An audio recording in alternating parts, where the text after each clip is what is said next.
across the UK, online and on DAB. A new kind of talk radio. We'll get you talking. Talk radio. You love it, you lot. You absolutely love it, you mucky pups. Good evening, dear listener. This is Iain Lee. This is Talk Radio. Busy show this evening. I say busy. I've got literally no idea what we're going to talk about at all. We'll talk a little bit about Twitter and the internet. We'll talk a little bit about people waiting at zebra crossings when actually they don't want to cross the road. We'll talk about the people. It's a crossing the road special. What is your crossing the road story? 0844 499 1000. Don't worry, guys. We call you back. Late night, Iain Lee on Talk Radio. We have ways of making you talk.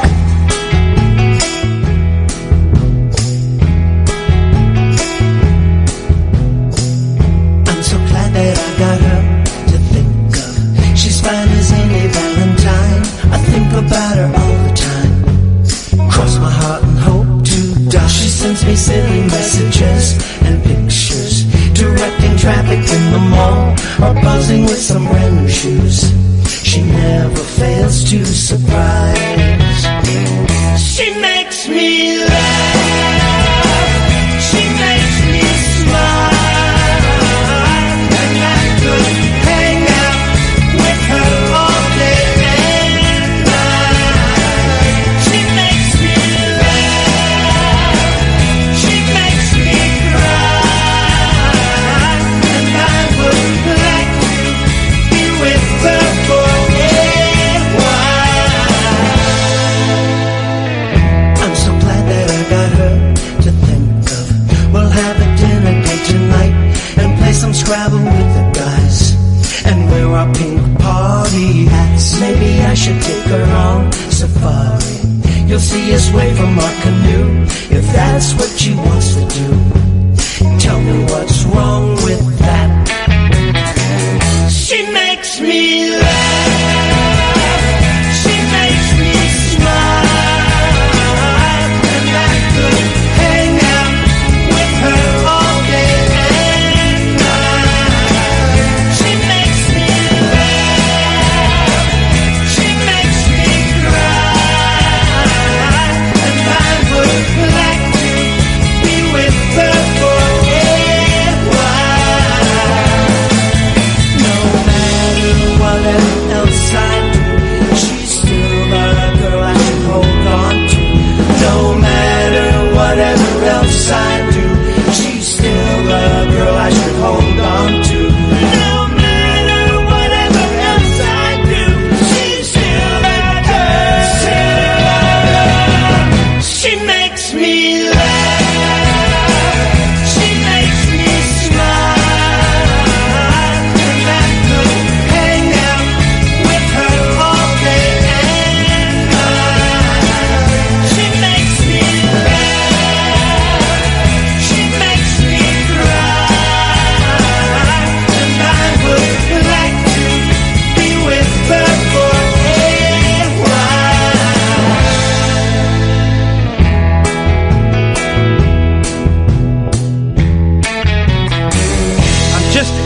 I'm just emailing one of the Kinks. That's what I'm doing. I'm just emailing Dave Davis from the Kinks.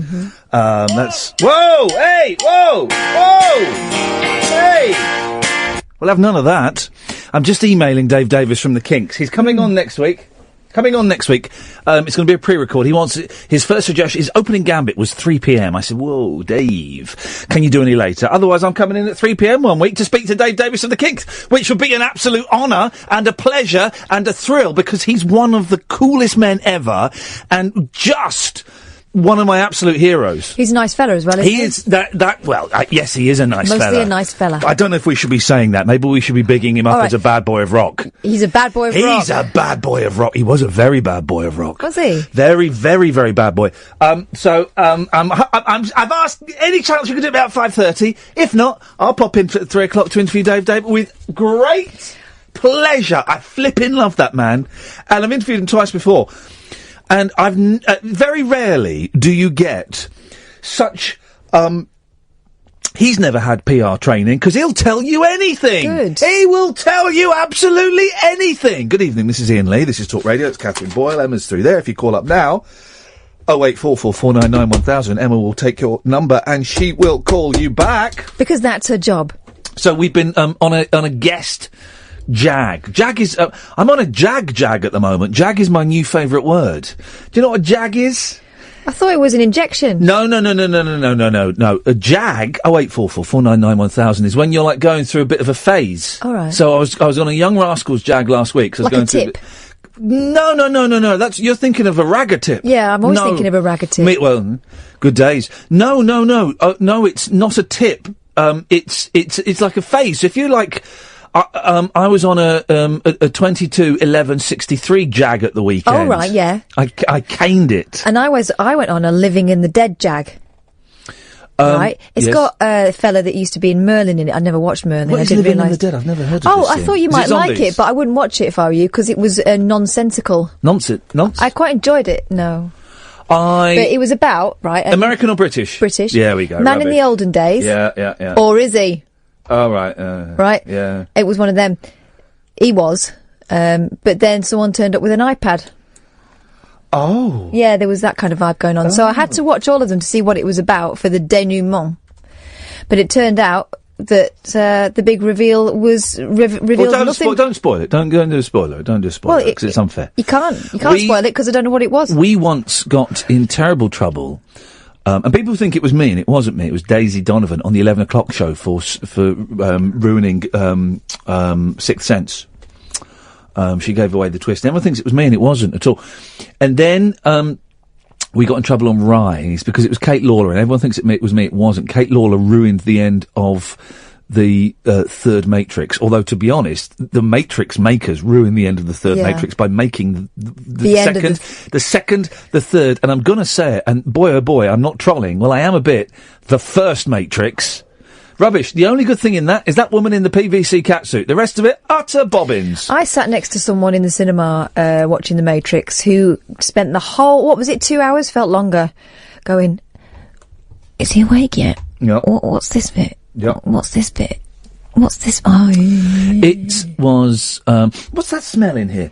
It's not me. No, it's Febreze. I bought some, and I know that because I've bought today. I have bought two things, right? That 0844 499 1000 is the phone number. Alan, we will get to you eventually. I bought two things today that I have bought before in my life, but not very often. One of them being Febreze. Oh, right. I bought Febreze because we got the dog, right, and I'm the only one in my house that knows that the dog... Oh, steady on, guys. I'm the only one in my house that knows that our house now smells of a doghouse. Oh, really? Yeah, no one else knows it, and I know it. Our dog stinks. And I have bought... you can get, like, perfume for the dog, right? I bought two. The first one was supposed to make her smell like baby powder. Oh. Well, it sort of did. 0844 499 1000. How do you stop a dog smelling? It sort of did, but it was like a very toxic baby powder smell. A baby that needs changing. Kind of. And then I bought one at the weekend. I went into a pet shop and bought one that's supposed to smell all like citrusy.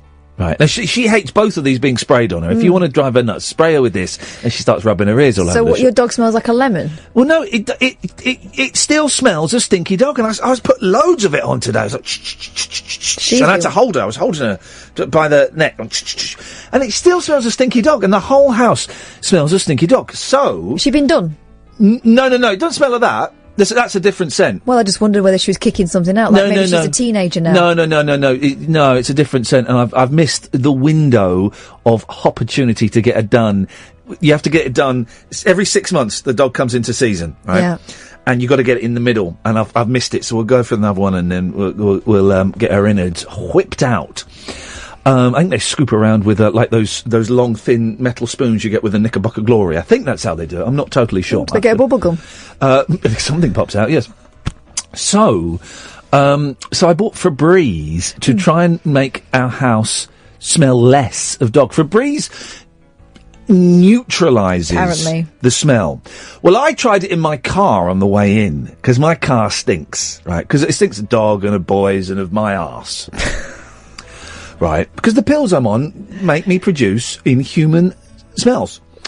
And it had absolutely no effect whatsoever. So that was disappointing. The other thing I bought, right, because it's been driving me nuts for ages, I've got a little thing stuck between my gum and my tooth. Right there. I can feel it with the tongue. I've been rooting around all day with it. Rooting around. And I went and bought some dental floss. Oh. Dental floss. Because you're supposed to. Now, they say you're supposed to floss every single day. And I don't buy this, right? Because it's a con. We'll get on to crossing the road in a minute. 08444991000. Glenn, Alan, stay there. It's every time I go to the dentist, they say, "Oh, you're going to have to go and see Michelle." Oh, she's the hygienist. I used to have one hygienist who was, she was awful. She was like really rough and aggressive. Yeah. Like you'd have a bloody face and everything. And when she went, I wasn't going to go again, but my teeth were in such a bad state. And then I went and it was a new hygienist and she was delightful and we had a laugh. And she used to listen to me on another radio station. And we had a laugh. And this new woman's very matter of fact. There's a third woman I've got now. Very matter of fact. But it's constantly, you'll have to come for a hygiene session again. Wait, but it's £45. Yeah. Yeah. Otherwise you've got to use floss every day. Well, what I would do, of course, is I would floss like 2 days before you go, exactly. And she go, you've been using the floss. I've got to go and see the dentist in about 4 weeks. Yeah. And I know what will happen. What time are you seeing him? 2:30. Oh. No, it won't though, because I'll look after my teeth. Yeah. What happens is he'll tell me off and tell me that I should be flossing, and I'll go, okay, yeah, I will, and I'll buy some dental floss and I'll use it for a week. What's worse than dental floss is those little brushes that I you got haven't put in. tried those. It fits in between the gaps of your teeth, yeah, but it bloody hurts. Well, how come, whatever time of the day I go to, and whatever dentist I've ever been to in history, they're always listening to the Jeremy Vine show. Whatever time I'm on, it's Jeremy bloody Vine. And they'll say, I like him. And I say, he's a fan of mine. Because he is. And they'll say, well, no, I won't. I'll say, And I had one dentist who was a bit cheeky. I liked her. She was cheeky. And she kept asking me questions. And afterwards I said, do you lot deliberately ask questions when you've got your fingers in our gloves, because you know we can't answer? And she went, yeah, we do. I thought, that's brilliant. That is a brilliant thing. But they're always listening to Jeremy Vine. Constantly. And Jeremy Vine is constantly getting... We've got a text here from Steve the Trucker, and it says, Jeremy, I've just had to pull over into a lay-by. I've got tears in my eyes listening to the story of that young deaf child. He's always making truckers cry. If there's a truck accident, you bet your bottom dollar they were listening to a sad story on the Jeremy Vine show. Do you remember at the other place I was the trucker's sweetheart? Yeah. They don't call anymore, those guys, do they? No, they don't truck at night anymore. They're not allowed. They're not allowed to. What are they doing? It's because of not the communards. Communists. No. It's restrictions. There's a word for it that sounds like communards. The taco. There we go, the Taco Bell. It's because of the Taco Bell. Well, I miss those guys. Well, if you're horny... Call me now. 08444991000. 08444991000. Catherine joins me in the studio. Emma will take your call and we'll call you back. Their phones don't work. Glenn! Yes. Yeah. Well, the phones don't work. That's... There we go. Phones don't work. I'm glad that got fixed. Yes, Glenn! Good evening, how are you? Good evening, Glenn. Hip, hip, hip, sir. Hip, hip, hip to you. I did say that, but the phones were broken. Yeah, the phones are broken. Doesn't matter. I was told they might be fixed. They're not, and that's absolutely fine. I'll send an email now. I need to just keep that in mind. What you got for us, Glenn? A couple of things, if I can. But first of all, a bit for Febreze. Yes. Surely, every time you spray Febreze and you have somebody around, the smell of Febreze you will always associate with you've just been for number 2. Well, no, but Febreze doesn't smell. Febreze is meant to, I thought, negate smell. So you get an air freshener to make the room smell of lavender, and you get Febreze to make the room smell of zero. Well, but it doesn't. It smells of, like, fresh cotton or something, doesn't it? Well, I would love... What does cotton smell of? Cotton doesn't have a smell. Well, when you've washed it. I think that's the idea. We've got some bad news anyway. Mr. Magoo says, your dog will smell if you have a Westie. I've got a Westie. They are a terrier. They always smell. Oh, flipping it. Well, why didn't they tell you that? That should be the first thing. When you Google cute dogs... These dogs stink. So when you Google cute dogs, right, and some pictures come up and you get a cockadoodle. Is that what it's called? Cockapoo. Cockapoo. I like little cockapoo. But Labradoodle. I couldn't get my dog that had the word cock and poo in it. It was just too much. Can you say those things? Yes, no. Well, so a Westie came up. And it's like, yeah, that looks cute. Right, we'll go and buy one. And then we Googled, where do we buy a Westie? And then this place came up and we went and I gave them some money and that was that. They should make people who buy dogs do a bit more research than that, I think, Glenn, to be honest. Because that's not fair on me. They should have made me do more research than looking at a picture of a dog online. That's what they should have done. And they didn't. Who's they? The government. Oh. Exactly. The government. And now that we've got Theresa May in power, I suspect that will be the first law that she brings in, that people, idiots like me, will be made to do more than just Google cute dogs and click on the fourth picture that they see and then buy one. Come on, Theresa, you know you can do it. Here's the thing, Glenn, and I genuinely don't know the answer to this question, okay? Because I've heard both. I've heard both. What's the name of our new Prime Minister? Theresa May, surely. Is it Theresa May? Or is it secret lizard person? I don't know. No, yeah. Or is it Theresa May?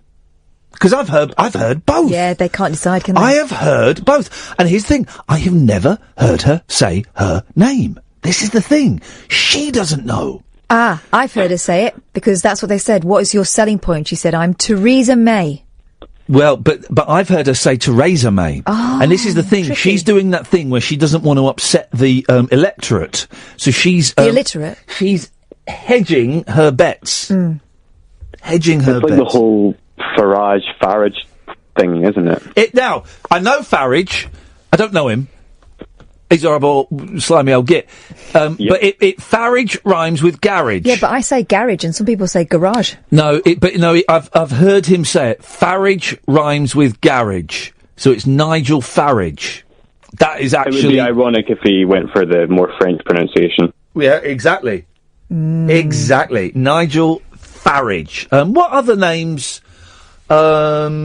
names are there that we struggle to... I did one today. Oh, yeah, go on. Is it Paddy Considine or Paddy Considine? Oh, blimey.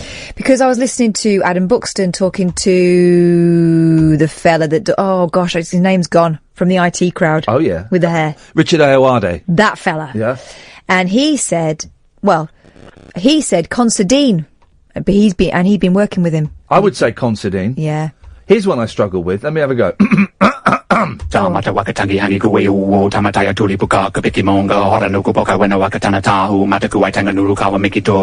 it right. Tricky. Got it right that time, which is impressive. Which is great news, Glenn.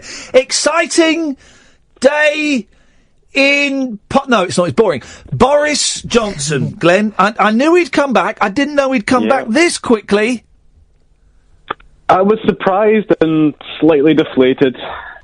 So that means, and I know he'd come back, and I know that he'll run for the leader. The thing is, he will knife Theresa May in the back at some point.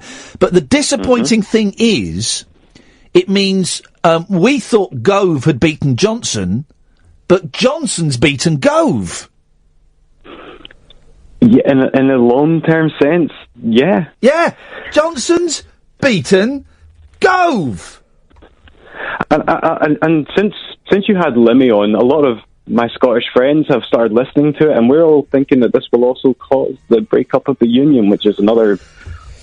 Bye, guys. Don't worry. We're going to build... here's my tip for everybody in Newcastle and people in Scotland. Start digging tunnels. It'll be like the underground railway system in the abolition of slavery.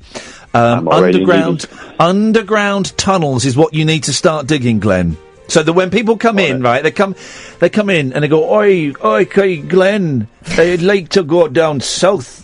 And that'll be the code. And you'll take them into the kitchen and you'll lift up the mat and you'll have installed a big heavy oak trapdoor with a big brass ring. And you'll lift it up and they'll go down there with a little lantern that's a gaslit lantern.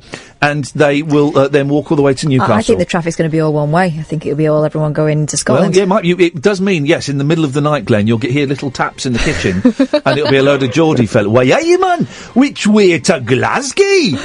So, but it's very noble of you to do that, Glenn. Congratulations. Appreciate it. No worries.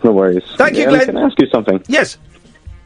Just a quick one. I first started listening to you when you did the Lost podcast many years ago. Many years ago, yes. I just wanted to ask, first of all, what did you think hated the ending. If that's what you're going to ask, I hated the ending. Yes, it was rubbish. And the two fellas that you did the podcast with on Channel 4 and then on Sky. Yes. What do they do nowadays? Geeky Tom, do you know, we speak to each other on... me and Tom, for those who don't know, it was a podcast about Lost and we did like a little few programmes and stuff like that, and I got to do it with these two wonderful people, one called Geeky Tom. He, last I heard, he works in the games industry, video games, and Paul Terry, blimey, he's up sticks and he moved to Los Angeles to write books. He actually did it. He went to LA to write books. Flipping heck, and he's doing all right. Pleasure, Ian. Thank you, Glenn. Thank you very much indeed. I'll get them on one night. I'll send out a bat signal during the next advert on Twitter, and we'll get both of those on at one point. Yes, Alan.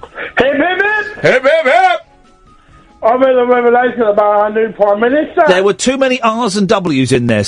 Get closer to the phone and say it nice and slowly. I've had a new revelation about our Prime Minister. Are you on speaker?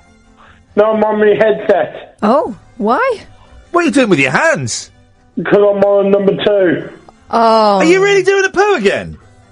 Yeah. Come back later. Again. No, I'm not. I don't. That is actually sexual abuse. I feel violated. That is abuse. That is like having a boss who, imagine you're my secretary and you come in, but what you didn't know was that my big leather chair is actually a commode, and I'm sat there. Have you ever been on a commode? No, why would I? Well, the hotel we stayed in on our wedding night. Gosh, romantic. Well, had a commode. What were they expecting you to do? It was a converted commode. So it was a commode. It was like an old, I don't know, Elizabethan thing, right, from the 1600s, right? But it was over. The lavvy was made out of a commode. So it was like a long drop. It was a proper flush in lavvy and stuff. But it was fashioned from a commode. Wow. It really does. Let's see if Alan's finished. Have you finished, Alan? Yeah, I'm finished. Wash your hands. You haven't, have you? No, he's not. We'll come back to him later. I don't. My first flat was owned by a woman who had a disabled husband. Yeah. Who died, and that's why she wanted to sell the flat. I'm suspicious. Anyway, so my first flat, my bachelorette pad. Yes. Had a toilet on a kind of with a throne kind of basis on a big step. Yeah. With banisters. I used to feel very grand sometimes, taking the... Yeah, taking the plunge. Taking the plunge. I'd be the mistress of all I surveyed in that bathroom. It's the thing about going to the bathroom. They don't call it a toilet in America. What was I watching? And someone said toilet, and it was an American thing, and someone said toilet. And I thought, you don't say toilet in America. They say bathroom. They say the bathroom. Yeah. They don't say the loo, do they? No, they don't say the. And they consider it vulgar to say the only time I went to the restaurant on the top of the world, I think it was called, in the Twin Towers. Yeah. And I booked it, right? But they didn't say you had to dress smart. So me and my girlfriend rocked up, right? And they said, I had a jumper. I remember I had a jumper with a really thick roll neck on. And I had trainers, and they said, you got to wear shoes. So I had to go and find a shoe store and buy shoes. And then we went up, and they looked at me and went, you got to wear a jacket. So they gave me one of the jackets to wear, suit jacket, and it was to blazer, it was too small. It's like green, and it had like a badge on the thing. The jacket of shame. Yeah, it was. And everyone there, of course, I didn't realise, everyone there is wearing, suits and ties and stuff. And there were people there. I remember the table next to us, they ordered a dessert. And it had It had real gold in it. They were eating. They must have been kings. They were eating gold. I thought, this is disgusting. Anyway, I went to the toilet. The restroom. I went to the toilet and I went in, right, and it was amazing. It was mirrors everywhere, right? It was everywhere was mirrors. And I went in and I went, "Oh, bloody hell, that's amazing." Then I saw there were two people next to me that were in there already, and I went, "Really impressive toilet you've got here, nice one." I didn't know what else to say. I didn't know what else to say, how to deal with the situation. American toilets, right? Yeah. Why do they have the cubicle door so high up, right? You can see up to people's mid-shin level. They do that in England now, in gentlemen's toilets, to stop cottaging. Oh! Yeah, to stop sexual shenanigans going on. They used to, back in the day, the toilets, the men's toilets were very strange. A lot of strange things would happen in them. And the doors would kind of be very low, but there would also be a gap of about, I don't know, what's that, 10 foot, between different cubicles, and all kinds of things. Yeah, I know about that. Could go on. So now they've sawn the top of the doors off and sawn the bottom of the doors off and put dividers between them, which I think is a shame. What about if you run out of loo roll and you've got to pass it across? Well, I think if I could pass on any lesson to you, dear listener, is always check that there is loo roll there before you release. I told you about when I was in Costa, and I went and there was no loo roll. So there's no loo roll. I had to use a hanky. Your own? Or? Yeah. I was thinking. Excuse me, sir. May I borrow your hanky? May I borrow your hanky?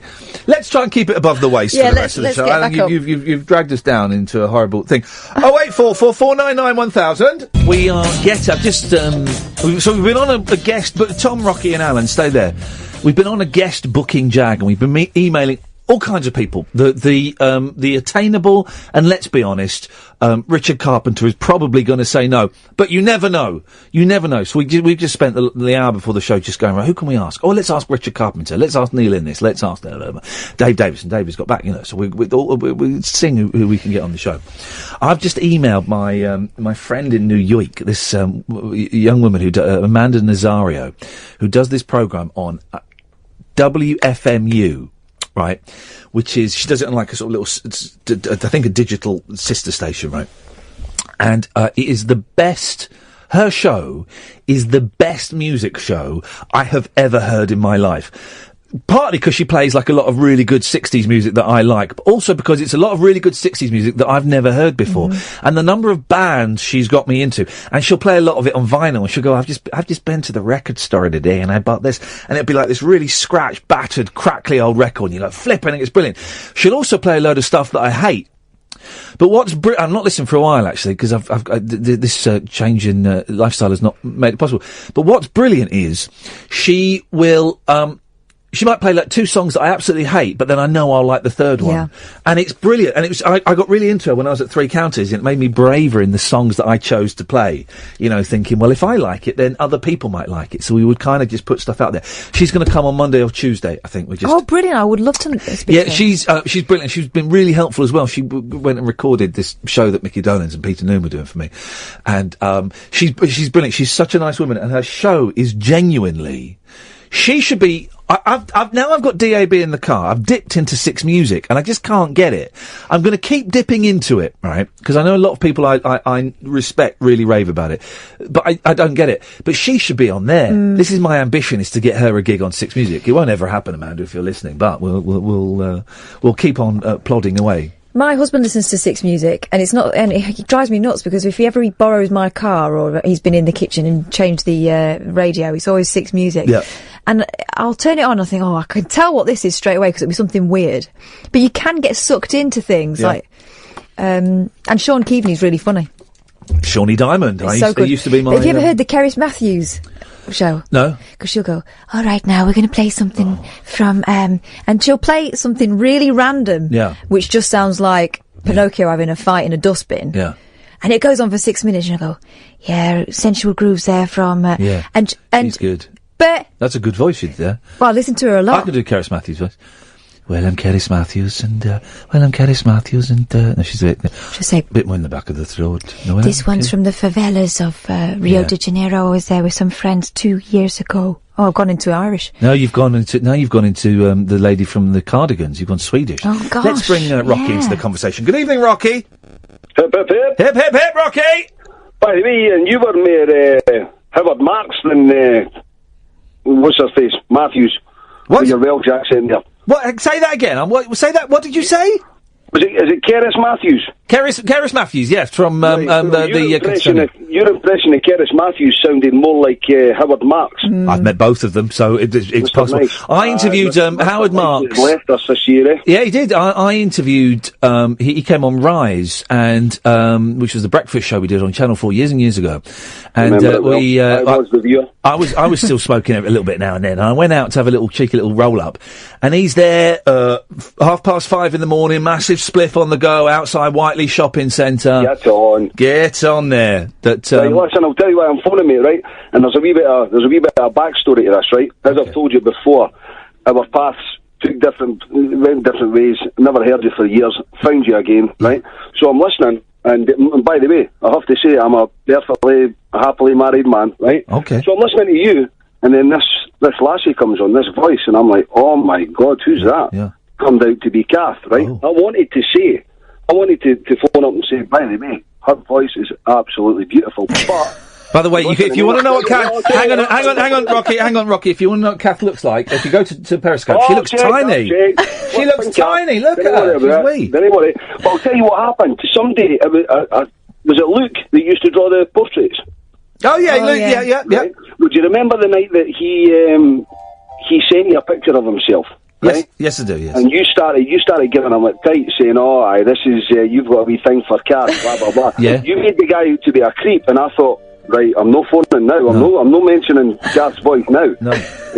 But you have. For fear, aye. But tonight, when she was talking about she was the trucker's sweetheart, she's no longer the trucker's sweetheart. If I can politely request Kath to become the Edinburgh cabbie's sweetheart, that would be me.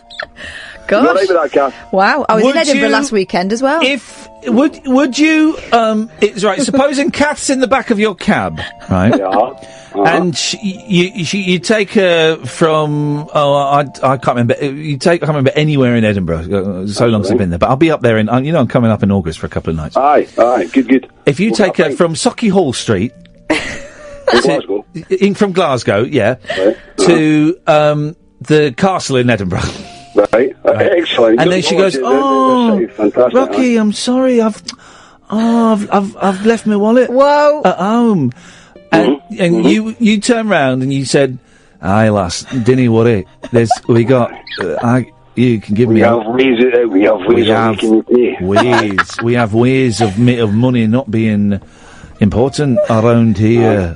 Is that Scotsman that spent some time in Yorkshire? I can't. Hey, lady, why don't you just come and sit in the front with me and we'll behave yourself. I'm a consummate professional. I will write you a receipt with my willy. Wow. Kath, that was him, that was not me. You're a sick man, Rocky, a sick man. I feel like you were silently complicit. Abusing his position. The biggest comic strip in Scotland is Oor Willie. Yeah, the Bruins. The Bruins! The Bruins! I saw that when I was in Edinburgh. They got all these cookbooks, Ma Bruins books. Yep. Ma Bruins books! Cookbook! Yes, Tom? Pip, pip. Pip, pip. How are we? Well, we're disappointed, Tom, that you don't know the correct... Hip, hip. What are you saying? Pip, pip? I said hip, hip. Okay, well, you still don't know the correct greeting. Try again. Gadink. Hip, hip, hip. Hip, hip, hip. You dropped a hip. Never drop a hip. I left it over there. I've gone to get it. All right. Well, thank you very much indeed. You mentioned about Teresa and Teresa earlier. Mm-hmm. Yes. I wanted to open a debate regarding names, because I used to live in Shrewsbury. Yeah. Or as a lot of people who pretend they know the place call it, Shrewsbury. Yeah. Yes. Which is and then the other one was you mentioned Newcastle earlier. Yes. I've just moved up here, and I was calling it Newcastle. Yeah. And I got told off for it. It's not Newcastle. It's Newcastle. Newcastle, yeah. I got such grief for it. I'm pronouncing lots of other places wrong. But that was the big one that came up. But when you mentioned Teresa, it reminded me of the Shrewsbury thing. And again, it was more people. It was an older sect of people who lived in Shrewsbury, who hadn't lived in Shrewsbury all their life, but liked to call it Shrewsbury because it sounded posher.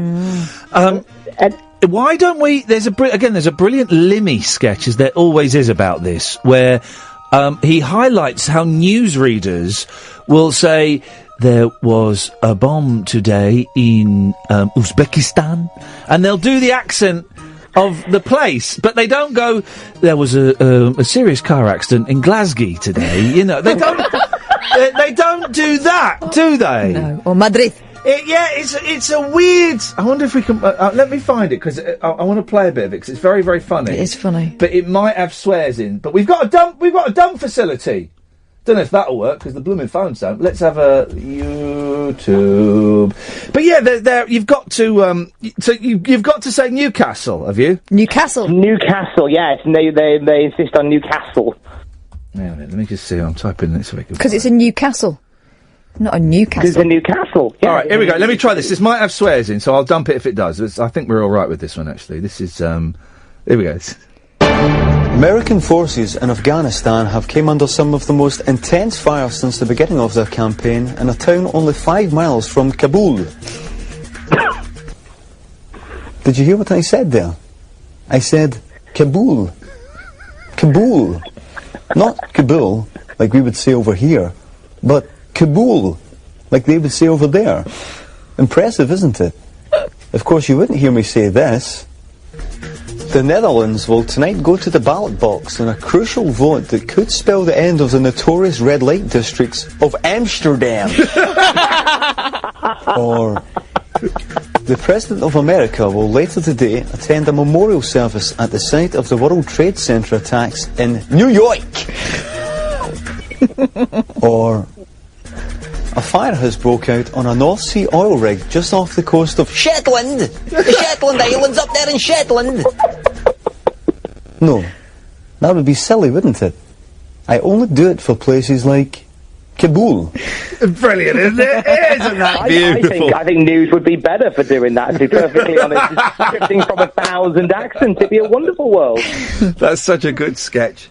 Oh, Tom, I'm loath to end this call, because when I end this call, it means we're one step closer to going back to Alan Caddick. Oh no! I've listened to you for ages, and Alan has been pretty much part of it forever. I'm sorry to hear that. Yes, I know. Anything else, Tom? Before I cut you off. Just that. Lovely chatting to you both. Ta-ta. 0844 I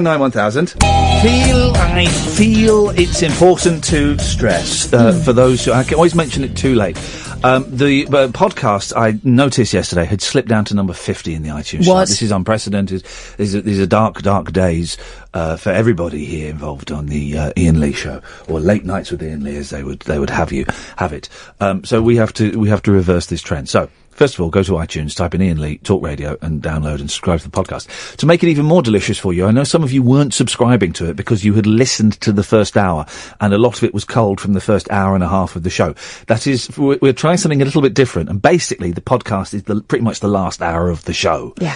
And I know some of you couldn't listen to the last hour of the show because it's very, very late, and you're lightweights and you can't handle it. You've got jobs and stuff like that. So, if you weren't getting the podcast because you kind of thought, it's this stuff from the first hour and a half, I've heard that. It's from the last hour. So, I thoroughly recommend it. Yes, you can get it from, iTunes. Type in Iain Lee, IAINLEE, Talk. It pops up. Beautiful. Dig it. And all of your other podcast providers. I know some of you hate the iTunes. Good for you. I don't know. Podcatcher, I believe, is something that you can use. I don't really know. Podbean. I don't know if it's on Podbean, actually. Oh. But basically, anywhere you would normally get your, high-quality podcasts, if you type in Iain Lee, it will come up, and you can find it there. And let's get me out of the top 50, guys, for crying out loud. Because there are some people that are doing better than us who aren't as good. Yeah. That's a source of irritation. It's bang out of order. Speaking of that, Alan! Hey, baby! Exactly. What have you got for us, boss? I hear our new Prime Minister is a porn star. Oh. Continuez-vous, s'il vous plaît? You know Theresa May? Yeah. She's dabbled in porn. No. Do you... Yeah. No, she hasn't. Yes, she has. No, she hasn't. There's an actual porn star called Theresa May. Yes, exactly. So let's put the actual porn star called Theresa May to one side, and let's talk about the Prime... You mentioned that the Prime Minister, Theresa May, had dabbled in pornography. No, I'm thinking of her namesake. Right. Okay. So let's just to clarify, and I don't want to repeat the spurious allegation. The internet is almost melting after I destroyed Russ. I don't want to destroy you, but I'm hoping you'll be hoisted by your own petard. So when you said Theresa May has the Prime Minister has dabbled in porn, what you actually meant was Theresa May, the Prime Minister, hasn't dabbled in porn. That's what you meant, wasn't it? About her namesake. Okay, but you said our new Prime Minister, the new Prime Minister, exactly. If you hadn't, I was trying to be funny. Say that again, Alan. I was trying to be funny. Right, and how do you think that went? Like a lead balloon. Thank you very much indeed, Alan. Anything else? I'm surprised that Boris Johnson's got a job in government. Well, I'm not. I knew it would happen. I didn't know it would happen this quickly. Well, I kind of thought... I'm surprised he's got such a big job in government. Like one where he could really drop Dealing with the fuzzy wuzzies!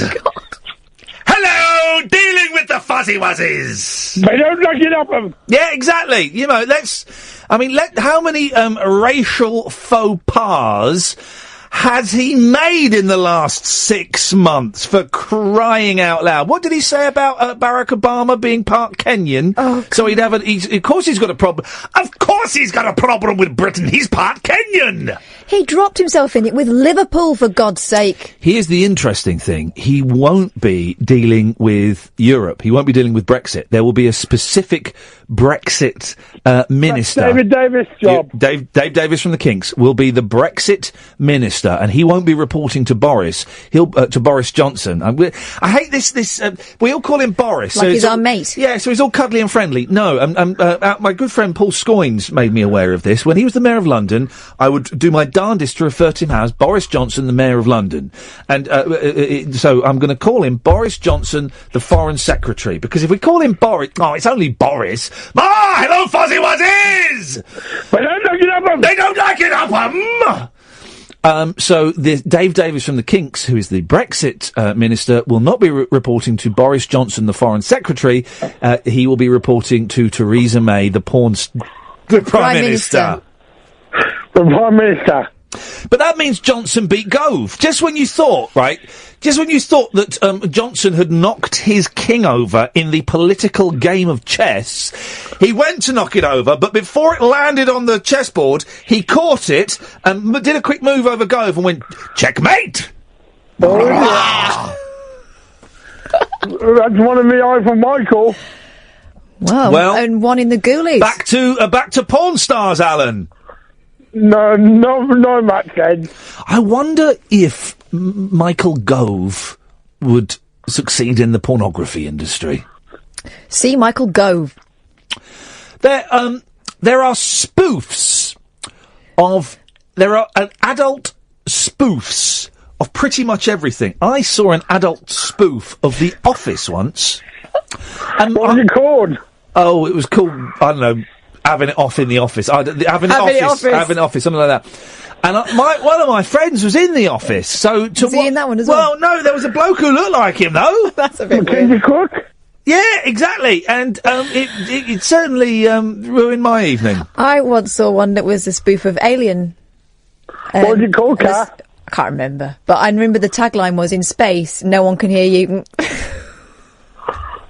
You can make up the last word. I'm going to say something, and it's rude, okay? But it's not rude, so bear with me. Trust me, I know what I'm doing. Hang on a second, I need to think. Be careful. No, okay, here we go. The word cum.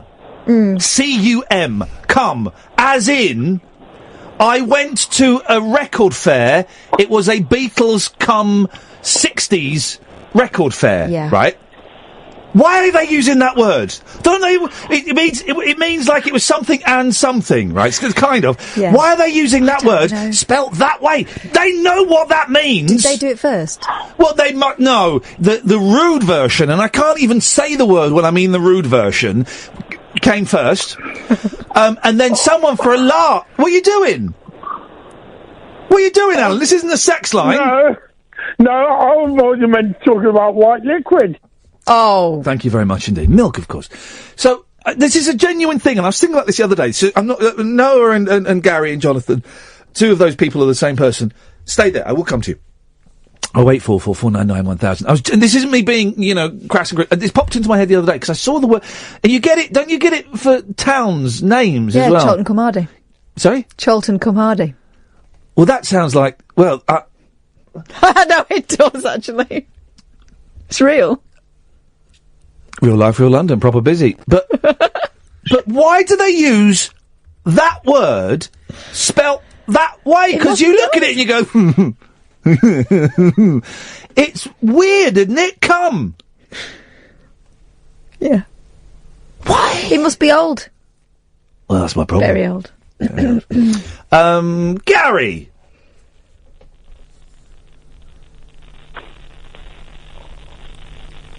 Let's try again. Gary. Yes, hello. Hip, hip, hip. Hip, hip, hip, Gary. That was a lacklustre entrance there. Yeah, hip, hip, hip, hip, fan of Candyman. How are you? Have you come to me now, have you? Sorry? Have you come to me now? Yes, I've come to you, yes. Good man. I've got several subjects to talk to you about. Go. I'll be quick, though, because I know this time is not on my side. Big fan ever since Three Counties, thank you. I moved out to one of the Three Counties. I'm only ever a podcast listener. This is the first time I've ever listened to you live. Are you a police officer, or do you work for the council or something? Why'd you say that? You're ruthlessly efficient in the way you speak. I'm being very careful with my words and making sure what I say is clipped and clever and everyone can hear me. Yeah. You're not a teacher. You're a something, aren't you? I am a something, aren't we all a something? Are you a copper? You're not a copper. Military training. Well, that's not what I rang up about. He's a copper. He's a copper. He is? I've got things to get through. Can I just say thank you for all the hard work you do as a copper. Thank you very much. I knew he was, yeah! I was. Totally got him. Can I say hello to Kath as well? Yeah, hello. Not you, my wife. She's called Kath. Hello. Oh. Thank you. And hello to you, Kath, as well. So both Kath. Yeah. I'm a Kath lover. I'm a Kath man! Anyway, none of that's what I want to ring up about. Sorry, officer. I never said I was a police officer. There we go. Oh, Kath, as a trucker's favourite, I thought that was Sally Traffic used to be on Radio 2. She's old news. Well, you tell her that. The other thing I wanted to mention, I heard you mention Richard Carpenter. Yeah. That's old news. Got there in the end. Well, no, listen. I'll do a bit of a link to him, kind of. Oh, yeah. My uncle, who's got the same surname as me, he compiled the ABBA Gold album. What's that got to do with the Carpenters? Because he also reached out to Richard Carpenter for the Carpenters Gold album. Ooh. He reached out to him. Now, this is... Listen, my uncle passed away now, so I don't want to mention his name, but he did lots of great work. Oh, okay. And he spoke to Richard Carpenter, this is a story he told me, and said, we want to make a Carpenter's Gold album as big as the ABBA Gold album was. And Richard Carpenter said, yeah, okay, but you've got to have a picture of us on the front of it. And my uncle said no, because he was a marketing guy. He said, what was good with the ABBA album was it was, I think the original album was all black with ABBA Gold written on the front of it. Yeah. And he said, no, we wanted to market it the same as we did ABBA Gold, because that was the whole point, you'll be riding those waves. Yeah. And he fought him, and Richard Carpenter was insistent on having the photograph on the front. But my uncle refused. The album went out with gold, and Carpenter's Gold written in black on the front. It was a million seller. Well, but if it had the picture on, it might have been a 2 million seller. Who knows? Is your uncle called Chris Griffin? No. Is he? No. Is he called George McManus? Might be. Hey! I know my music, Gary. He was. I mean, he's passed away, and I'm just Oh, good for him. Well, good for him. Did he, in his documents that he left when he passed, he didn't leave Richard Carpenter's phone number anywhere, did he? I remember being around his house and people would call up. And when I was a lot younger, it could go away. It was before my mobile phones, of course. Yeah. And Jean-Michel Jarre called up from the airport wanting a lift and things like that. Oh, mate, that's brilliant! That's absolutely... Did he go and pick up Jean? No, he had a laser bike. Probably did have, yeah. But anyway, that wasn't why I phoned up either. Oh, go on. Well, if that's just a buy point, that's a great one. Continue, officer. Well, I'm not a police officer, and I was going to ring up about. I was never really ever interested in football. No. But people down the corridor from me, building I worked in central London, big building that's going to close down soon. They were doing the Euro Millions lottery every week, and we were losing tons of money. Not tons of money, a couple of quid a week. And I said, "Why don't do that? Why don't we just pick a football team every week? 6 of us will pick a team and do an accumulator. So it's a 6 game accumulator." And we kept winning. And not much, about £200 or £300 split between us every week. Yeah. But that stoked our interest 2 or 3 years ago into football. Yeah, we've got about 15 seconds, Gary. And now my family are convinced I'm a football nut. It's all because of that. Oh, really? So they think you're a football obsessed just because you went in there as a cynical way to make a few quid? Yeah. And I keep playing ABBA and Carpenter's records. Gary, that was an excellent call, mate. I'm glad you got in touch after all this time. Thank you very much. Talk Radio. Speaking of guests, thank you, that was a brilliant call, by the way. Speaking of guests, we've got one of the Shags coming on next week. I know. You don't know who the Shags are? Oh, man, when we come back, I'll play you as much of a Shag song as we can stand. Late night, Iain Lee on Talk Radio. We have ways of making you talk.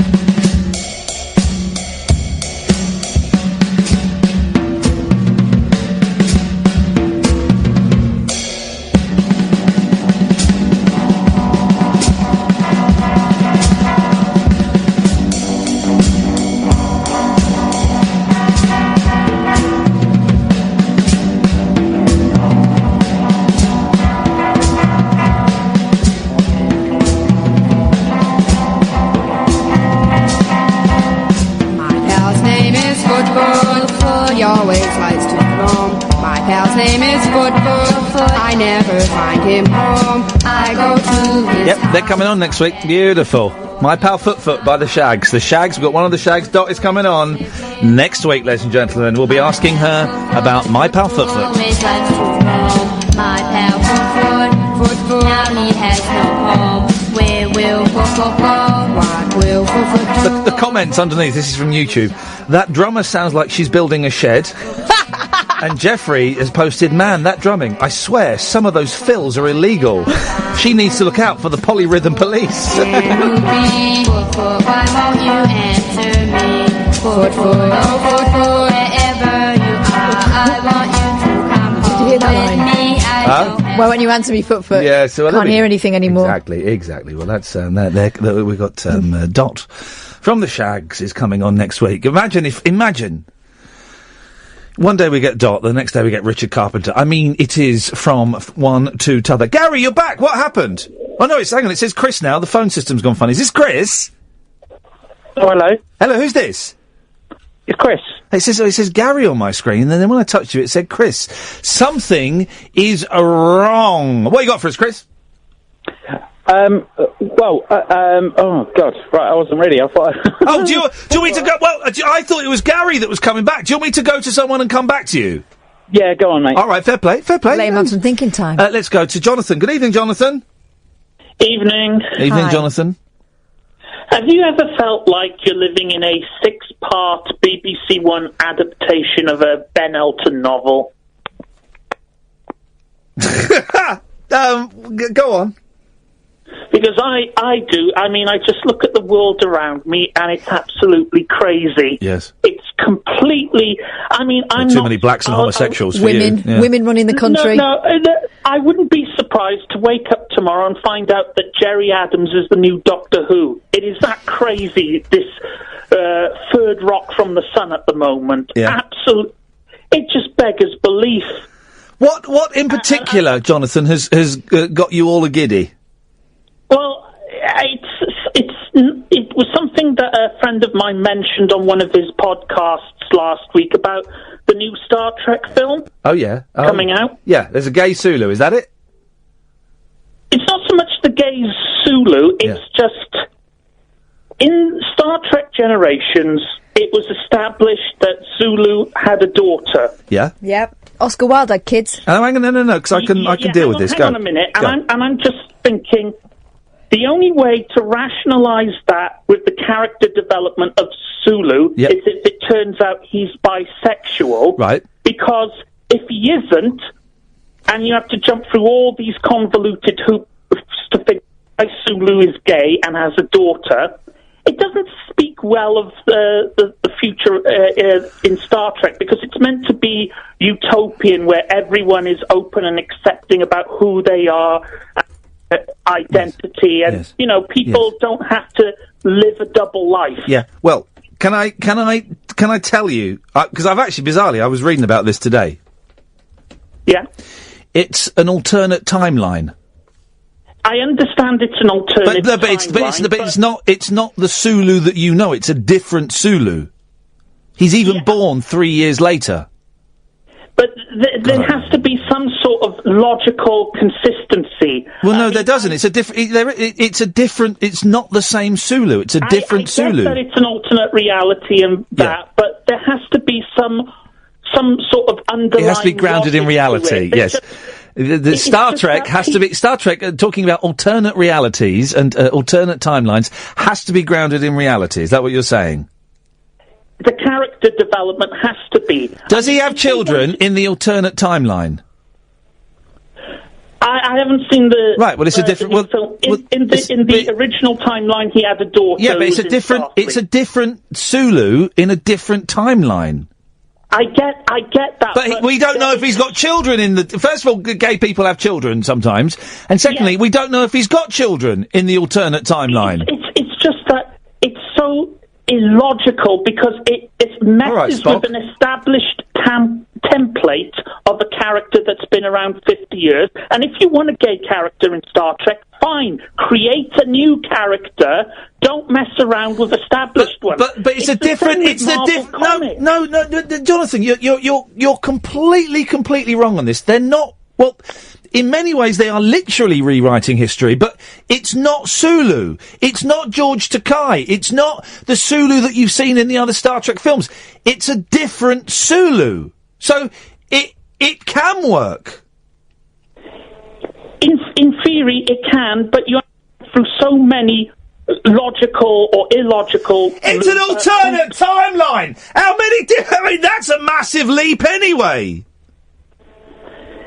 Yeah, I just feel they only changed the character's sexual orientation for shock value and to. But nobody's. Well, that's two different things. Nobody's shocked anymore by a gay man. And this is set. What year is it set in? It's set in like 500 years in the future, where like everybody, people like you will be the freaks because there won't be homophobia and bigotry and racial hatred. And this is the problem, though. Whenever you speak logical point, you get these people, the cultural Marxists or socialist warriors, who go around shaking their fists, pointing sexist, racist. But we know, but Jonathan, I'm only doing that, it's right? Not an argument. No, Jonathan, I'm only doing that because you are a massive racist, sexist, homophobe. And how do I know that? I've read your timeline.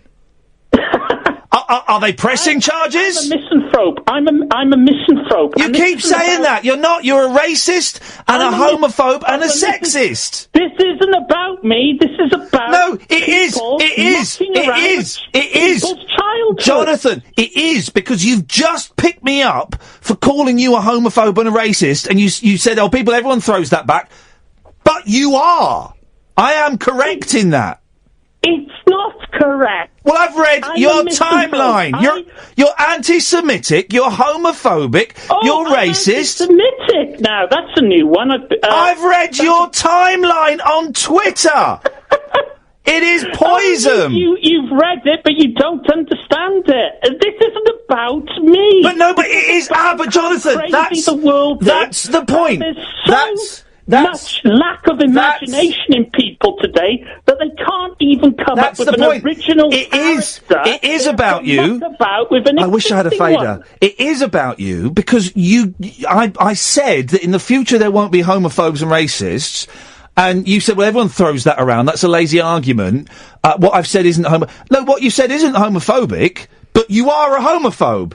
I'm a misanthrope. I have a misanthrope. You can constantly say that. Discriminating. Right.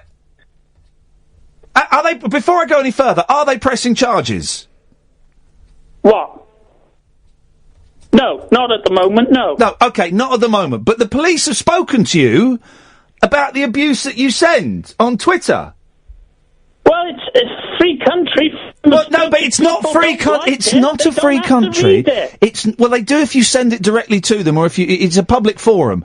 So yeah, Twitter is a public forum, and it is a free country. But inciting racial hatred and homophobia is. I'm not inciting hatred. Well, but you do, Jonathan. Western civilization.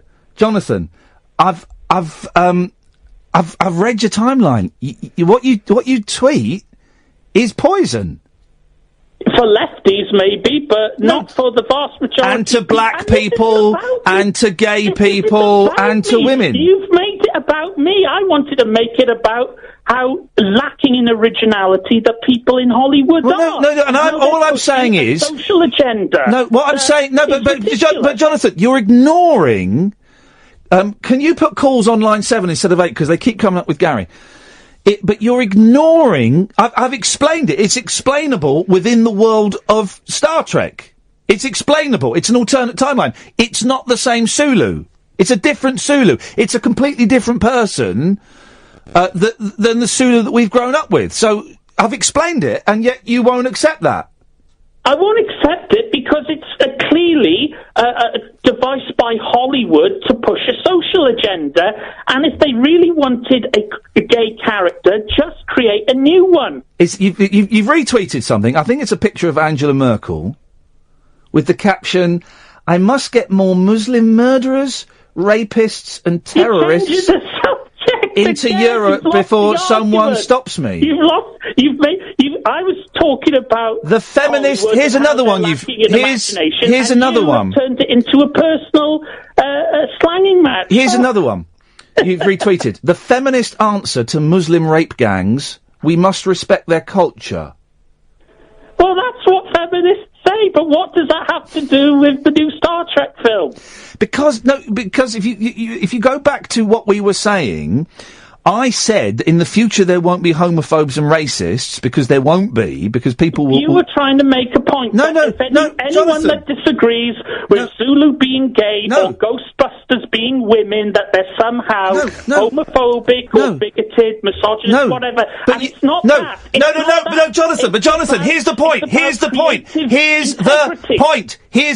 point. I wasn't saying that everyone that disagreed with Sulu was a homophobe, right? I wasn't saying that. But, by coincidence, I happen to know that you're a homophobe. I'm a misanthrope. Oh, stop saying that as utter bollocks, right? No, you are a homophobe. I am a misanthrope. No, Jonathan, you're being an idiot, right? The reason that it's become about you... You've lost the argument. I haven't. I realise I'm arguing... You're going for personal... I am arguing with a brick wall. You're like Vinny Jones on the radio. Instead of going for the man. Jonathan, right, two things. I've explained how it works in the storyline, and you won't accept that, right? You then put up the point, you can't mention that it's a gay character without being accused of being a homophobe. Well, but I know you're a homophobe. I'm a misanthrope. Oh, Jesus, Jonathan, is that the best? Leftism is a mental illness. I mean, I make fun of everything. I'm an equal opportunities offender. Yeah, but and I don't mind you calling up and talking about stuff, right? But it has... I wanted to talk about how Hollywood was mucking around with established characters. For No, you didn't. You said they were ticking. You said they were ticking a box and pandering. Me, because you couldn't handle my argument. Well, no, but I've shot down your argument, Jonathan. You haven't shot down my argument. It's a different Sulu. It's a different Sulu. What more? How more can I explain it? No, they're not. They're not the same character. Jonathan. They just had different life experiences. Jonathan. They have an integrity. They were born 3 years. Why are we arguing about Sulu, Jonathan? I've explained it, mate. It's a different character. You're just being disingenuous. No, I'm not. I'm explaining. I've read what Simon Pegg has written about it. Simon Pegg, who wrote the film. I've read it. He's a hypocrite because how dare he lecture George Takei on tolerance? He hasn't lectured George. He hasn't lectured George Takei on tolerance and acceptance. He's spoken to him about it, and George Takei didn't think that Sulu should be gay. I don't think he lectured him. Well, George Takei violated the principles of cultural Marxism, and Simon Pegg, like a good little cultural Marxist, slapped him down. No, George Takei agrees with me. Well, George Takei's an actor. George Takei doesn't agree with you. He just doesn't think that Sulu should be gay. And Simon Pegg didn't need to, but paid him the respect of going to him and saying, we're going to make Sulu gay. You happy with that? George Takei went, no, not really. Simon Pegg went, OK, well, we're going to stick with it. Sorry about that. Well, he's entitled to say that, but you're insulting the intelligence of 50 years worth of... No, I'm not. It's a different... Well, you keep saying that, but they are essentially the same person. Okay, like, Jonathan. What you're arguing, it's like saying that Vernon Kay is the same as Elton John because they're both called Vernon Kay. What? Say that again. Your argument is a bit like calling Elton John Vernon Kay and saying that Elton John and Vernon Kay are the same person. They have the same name. Right, okay. But they haven't got the same name. And they're not the I'm same... using that as an example of how silly your argument is. Right, well, but my argument makes... Yeah, I'm literally... But what?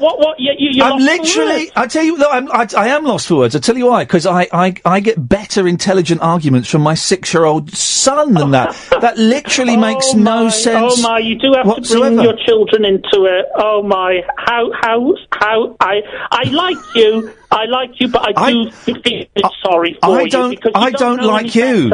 I don't like you. I think you're an obnoxious, horrible racist. I like it when you call up and you talk about Judge Dredd. I think that's, it's vaguely funny, but I think that you're a terrible, terrible, sad, pathetic human being. I feel sorry for you, man. I feel sorry for you. That you're getting so upset about Star Trek. I'm getting upset that people's childhoods are being ruined for the sake of diversity uber alles. They're not being ruined. You don't have to go and see it. So if you go and see Star Trek, if you go and see Star Trek, invested in these if you go and see Star Trek, how is your childhood going to be ruined? Because they're mucking around with established facts within the Trekkie universe. That's very weak of you, then, isn't it? No, it's not. It's very weak to allow that to ruin your childhood. Because there's a character in a film that's a homosexual? Look at Ghostbusters, that's an even worse example. And why is that? I'm not seeing Ghostbusters, have you seen it? I don't intend to. Because? I know. Because? I know. Because? What's going on with them. What's going on with them? They've taken a film about 4 men who are starting up a business, the struggles they have with starting up a small business. Yeah, it was about... And they turned it into feminist propaganda. Oh, and when did you... Just remind me, when did you see it, Jonathan?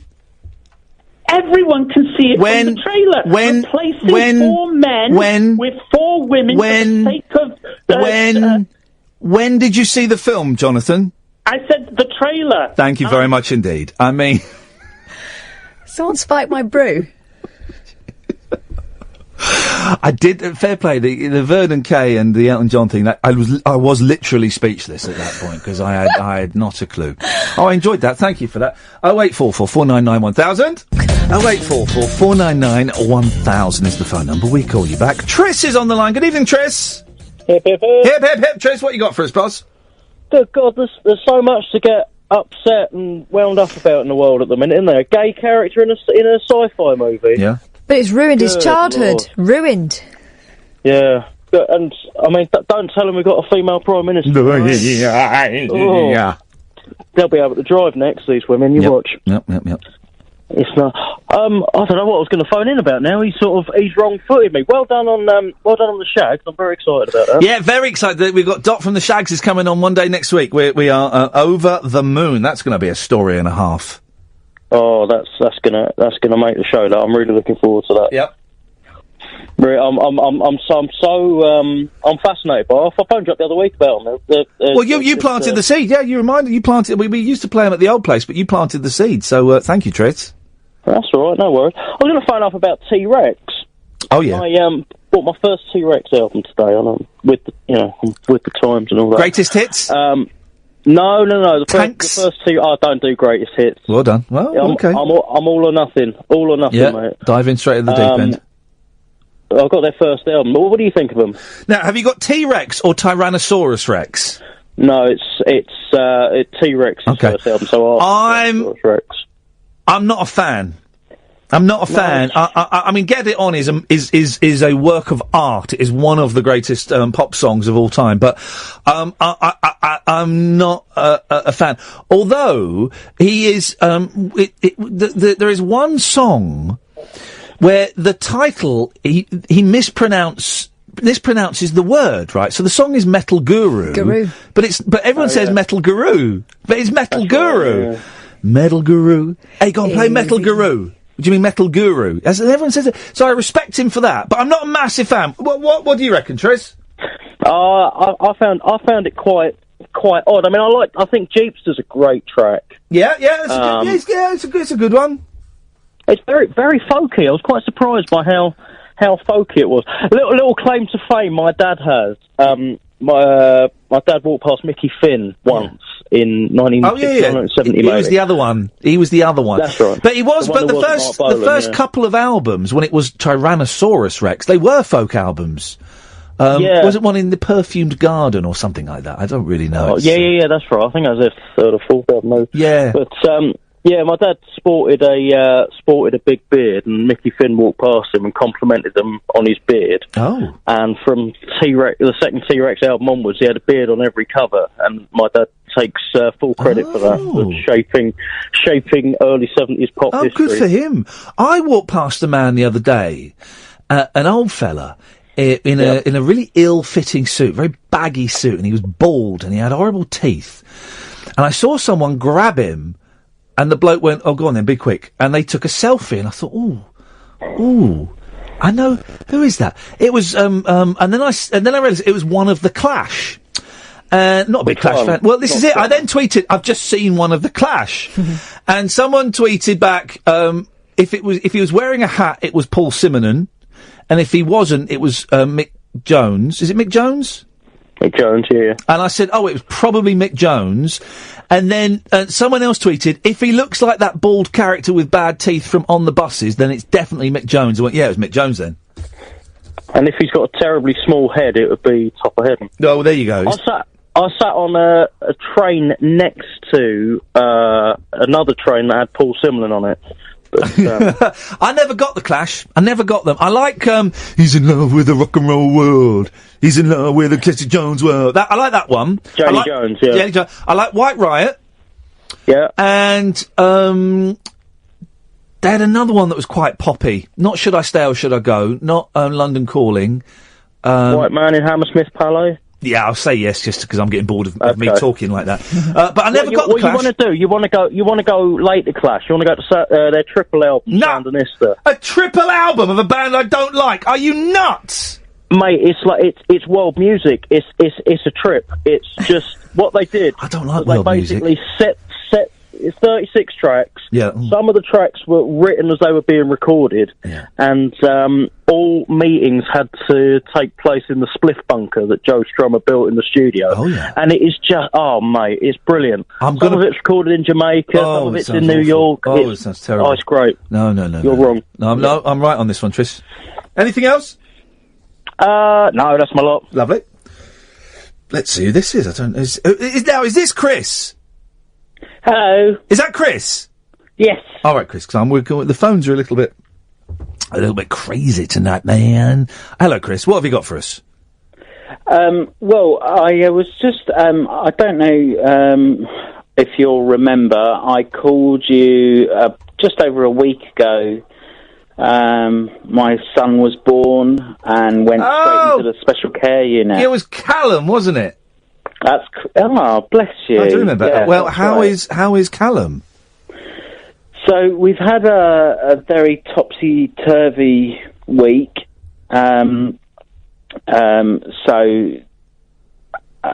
Just to give a little recap, he was born, and he immediately had breathing difficulties, was taken straight to special care, and he was put on oxygen, and he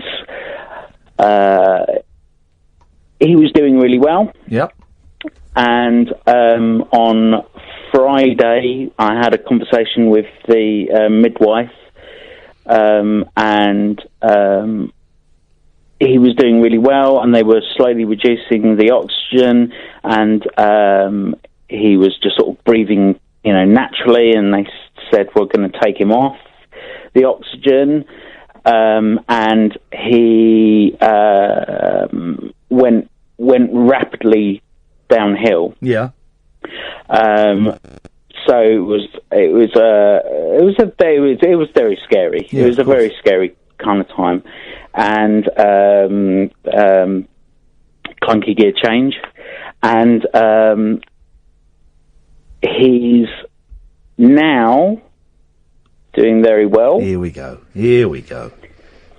And as we speak, my wife, his mother, is staying in the hospital with him overnight. Yeah. And everything being well, he will be coming home tomorrow. Come on! Chris, you had me holding my breath there. Blimey, you're a good storyteller. Blimey. That is absolutely brilliant. Best news all week, Chris. Best news. Fantastic. And I've got to say, after I had the conversation with you, and thank you so much for having that conversation with me, because I know you do the clunky gear change things, but it's not. I have called you in the past, and it's not my natural instinct to do that kind of call. I normally, dick about, but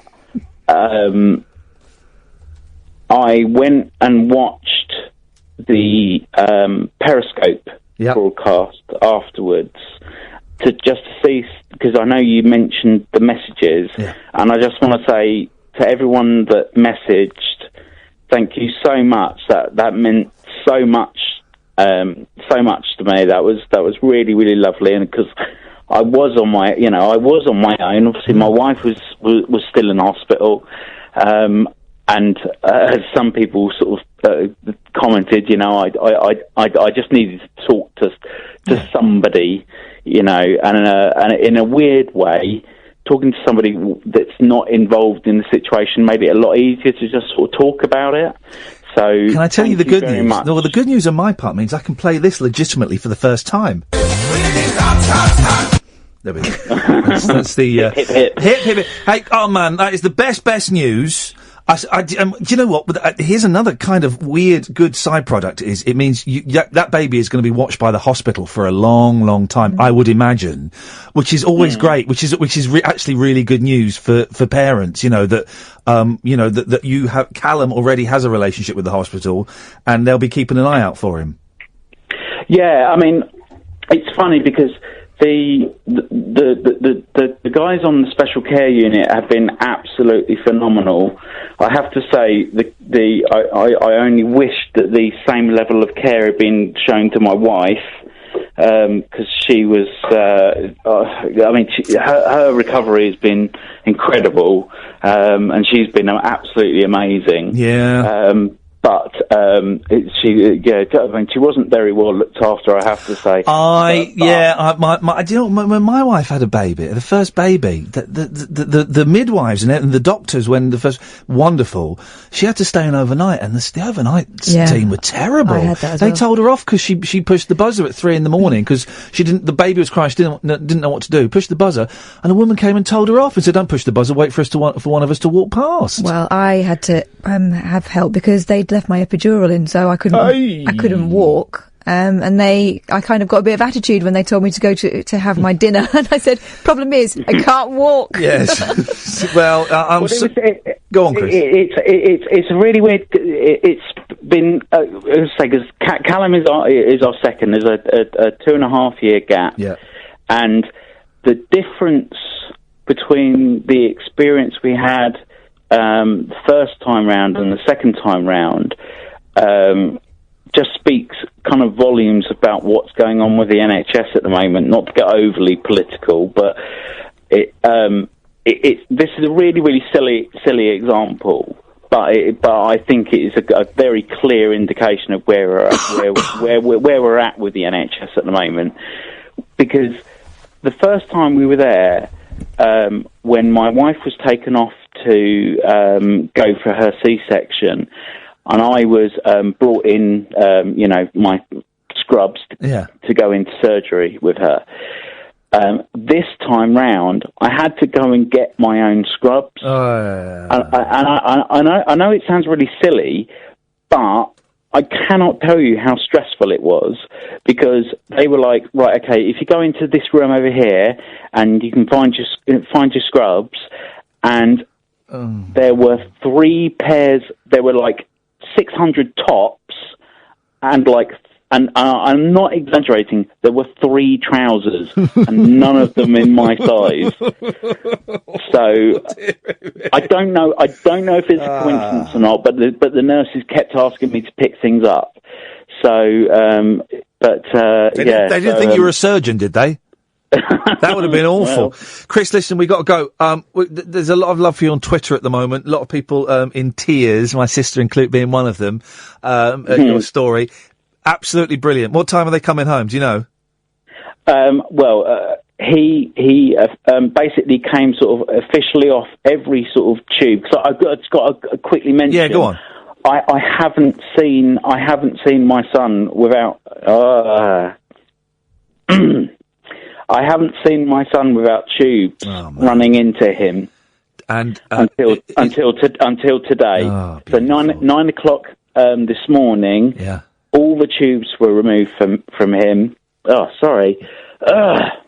Don't you worry. All the tubes were removed. So I finally got to see my son's face in all its glory. And I bet he's a stunner, isn't he? But everyone says he looks like me, so yeah. There we go. So 9 o'clock this morning, so basically he's got to go 24 hours. As I say, my wife's with him now overnight, so 9 o'clock tomorrow morning, fingers crossed. Please, everyone keep your fingers crossed, touch wood, whatever you need to do. My boy will be coming home tomorrow. Best news. Absolutely over the moon. Best news, Chris. Thank you, mate. I really appreciate that call. Thank you, guys. Love you. Take care. Bye-bye. Best news.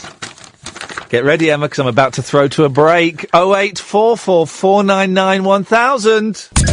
Right then, CJ, Julie, stay there. I shall come to you next. First up, it's Rashid. Iain, hip, hip, hip for Callum. Hip, hip, hip for Callum. Yes. It's good news, isn't it? Nice one. Yeah, well done. Well done, everybody. Well done, guys. Excellent, Iain. Iain. Yes. I want to mention, I don't know how to put this, there's women about and all that. Uh-oh. Yeah. But, your flatulence problem. Yeah. Well, it's not a problem. It's for me. I don't like talking about it in front of women, because I don't think women do it, do they? Oh, come on. Just sneaky about it. They all smell nice, you know, perfume and makeup. They don't do that. Well, if I was to do one, there would be glitter and rainbows everywhere. Exactly. Well, Ian, you know when you get into your car, Yeah.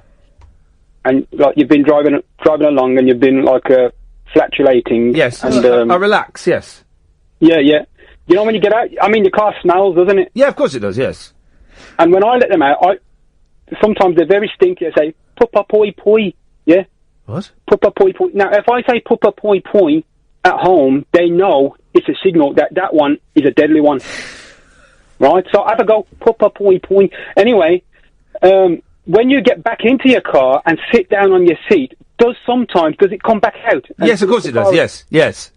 All right, because I thought it was just me, but I feel better now, because, you know, that happens. I've asked you, and that's great. These things happen. With the air fresheners, you know, yes. Sometimes it should be called, like, you know, haze, you know, what do you call it, feces with a touch of jasmine. Feces? You know, like... What? You know, like the smell. I don't know what the smell. Why would you say that word though? Why would they? Why would you even suggest that, Rashid? Because what it is, you spray it. Yes. Yeah, say it's jasmine fragrance. Yes. It doesn't do anything. It just masks it. Yeah, but they're not going to add feces to haze. No, but or the plugins. It doesn't do the job. It doesn't do the job. But the feces, but then that would be misleading, because that would imply that feces was part of the attributed smells, and it's not. Lilac forest with a touch of poo, with a hint of poo. All right, Rashid. Thank you very much. You've lost all your mystery. We'll have another break in a second, so a little bit before that. It's CJ! Hello, darling. Hello, CJ. Now, could we go back to the Star Trek conversation again for a moment? Which conversation? The lovely bigoted man ringing up saying about the gay character in Star Trek being a terrible, terrible thing. Yes. Terrible thing. Now, that was done in tribute, of course, to George Takei, because he's an openly gay man. Yes, but George Takei says he thinks it's a bad idea. Yeah, well, we can work around that. But hang on a minute. It says a tribute to a gay man, but then when it's put to the gay man, who doesn't like it, we ignore him. Yeah, apparently so. Fair play. Okay. But no, I've experienced something like this before. There's on Facebook we have all these Star Trek groups. Yeah.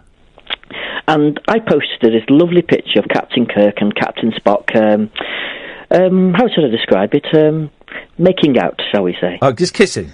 Yes, they were kissing. Okay, yeah. And all the Star Trek fans went nuts about it. They're going, "Oh, that's disgusting. That's terrible. Oh, this is part of the Star Trek gay agenda." And isn't Kirk bisexual? Well, what's Star Trek about? They're going exploring the universe, and they're meeting lots of alien species. And no man's going boldly where no man's gone before. The thing is, Kirk was doing essentially interspecies. So why are they bothered about a fella? Exactly, interspecies, into everything. You know, that's what Kirk was all about.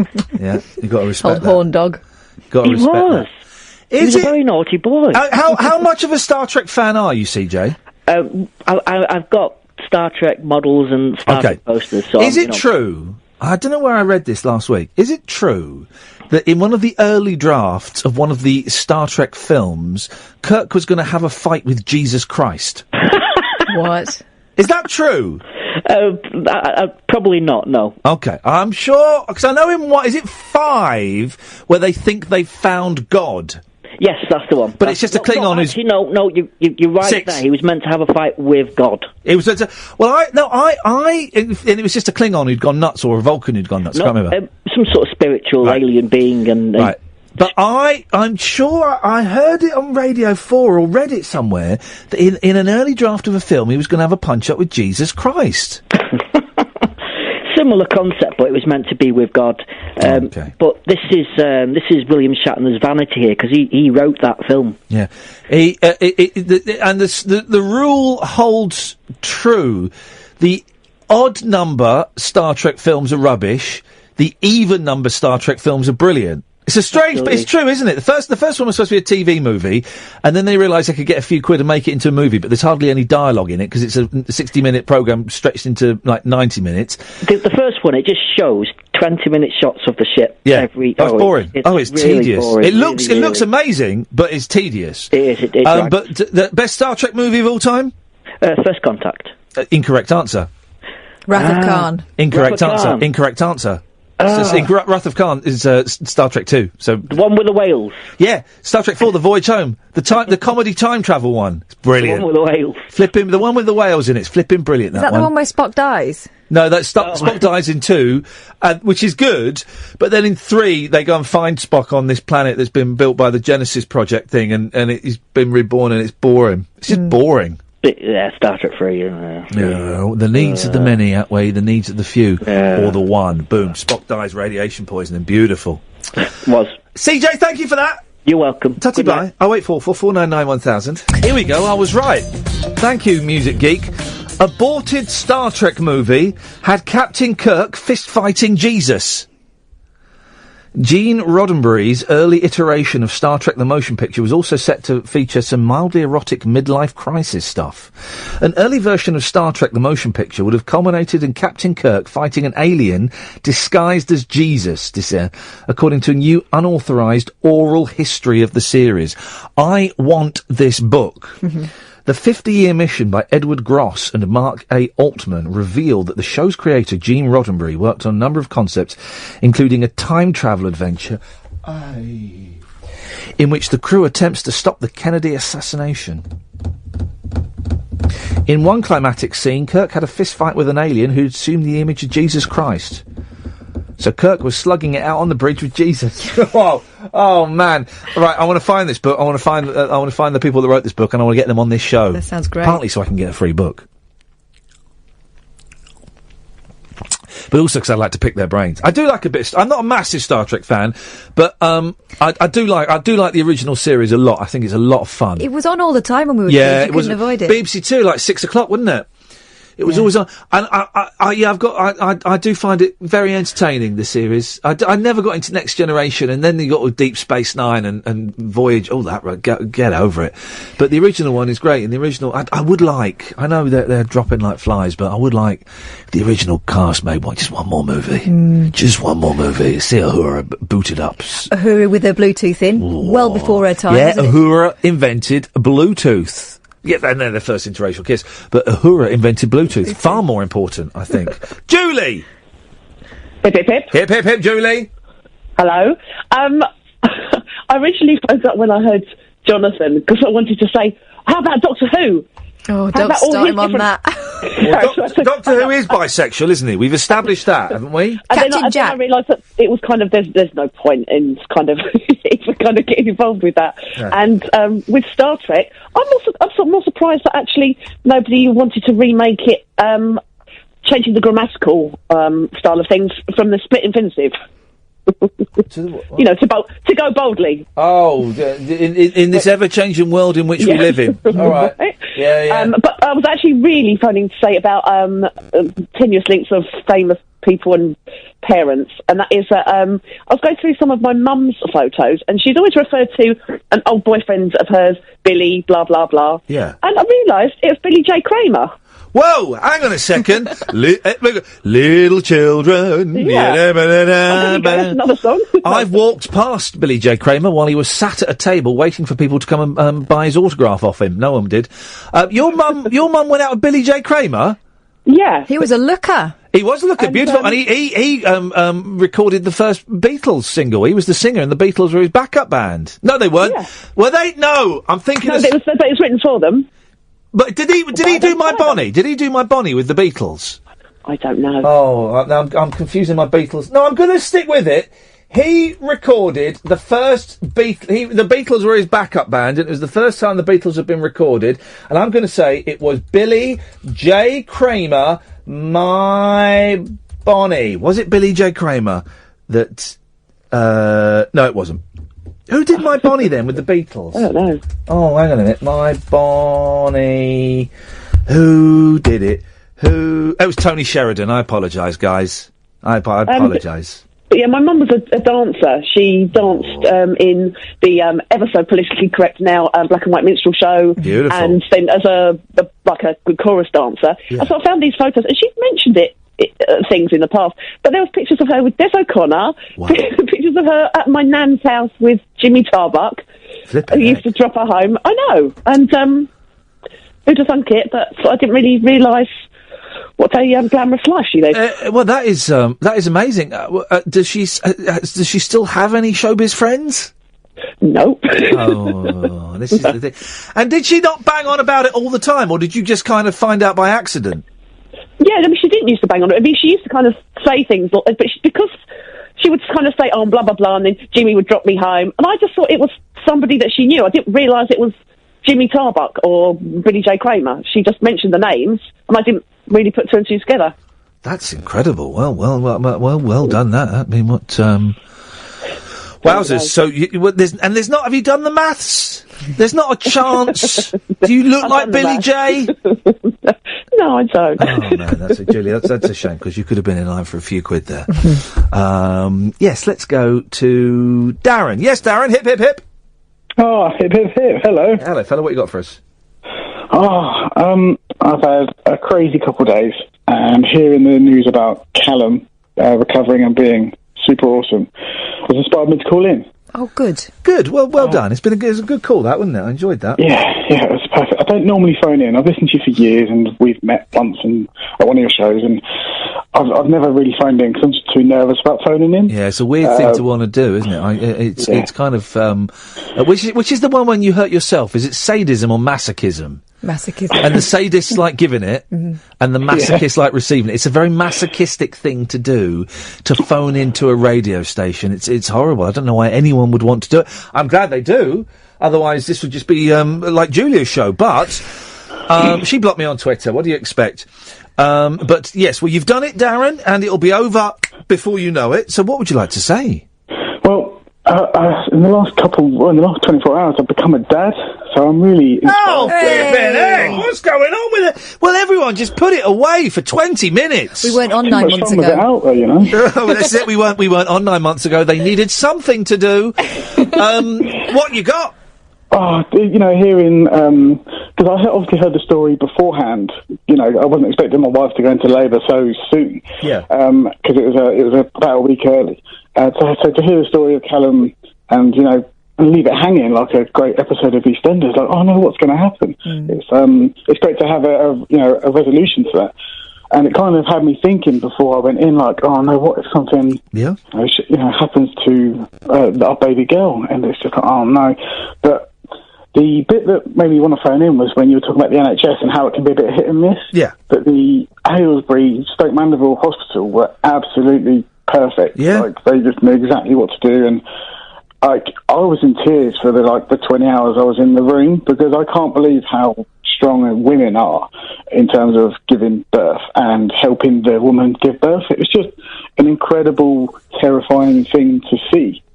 I tell you what's weird, right, is, I mean, for the first one, we had me and my wife and the midwife, and then we had to get a load of doctors had to come in very quickly. And but suddenly, so there were 1, 2, 3, 4, 5, 6. There were 6 of us in there, shall we say? And then suddenly there's a 7th person in there, and they've not come through the door.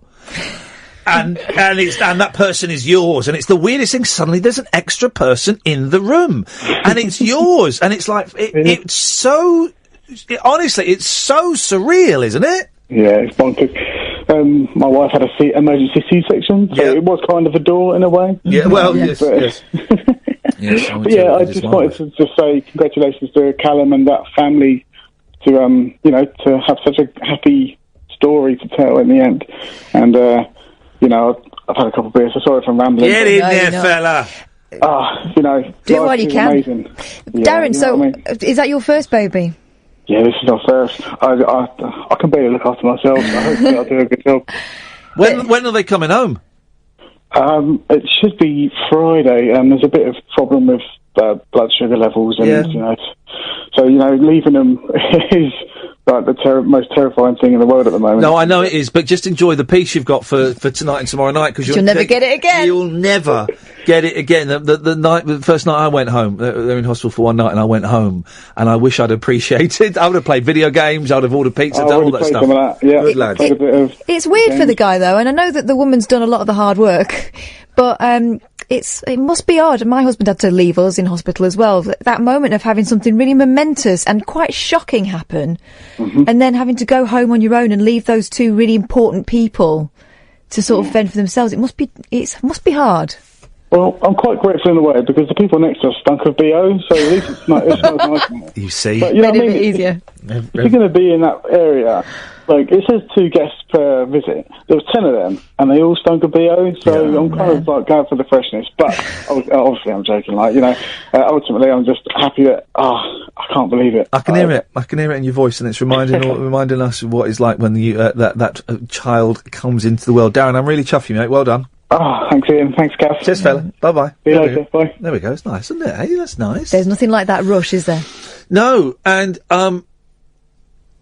it wasn't the same for me with the second. It was different. It was different. I was worried about it because that you go from being a couple to being a family, don't you? And it's and for that person that you don't really know, but you would pick out of a lineup anywhere, to love them more than anybody else in the whole world, is amazing. And I did worry about that, and I felt very guilty about having to tell my little girl that we were having another baby, and I did wonder how I would find room in my heart and my soul for somebody else in that same way, because it's so massive. But they just join in, don't they? The second, they fit. I guess you don't go from that sort of not feeling it to feeling it again, so it doesn't feel like such a dramatic thing, but they just become part of it. The leap from 0 to 1 child is much bigger than the leap from 1 to 2. That's just a little step. Dan, stay there. We'll come to you after the news and give you a fair crack of it. No straight to air at the moment, so you call up and we call you back. The phone number is 0844 499 1000. 0844 499 1000. I'm Iain Lee. This is Talk Radio. Talk Radio. Right, well, so far we've covered ill babies, getting better, and new babies, and Star Trek, and gays, and I don't know what else we've covered for Breeze. If you want to take part, you can give us a call now, please. 0844 499 1000. We call you back. I'm Iain Lee. This is Talk Radio, and this is the news at midnight. Late night, Iain Lee on Talk Radio. We have ways of making you talk.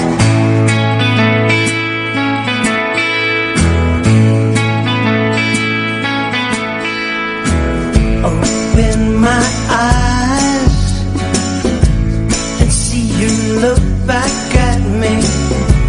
So much information when no words are spoken. I get so high just thinking of you. Feel just like a schoolboy forgetting my own name. How much do you think the person that you are? How much do you think? It's terrifying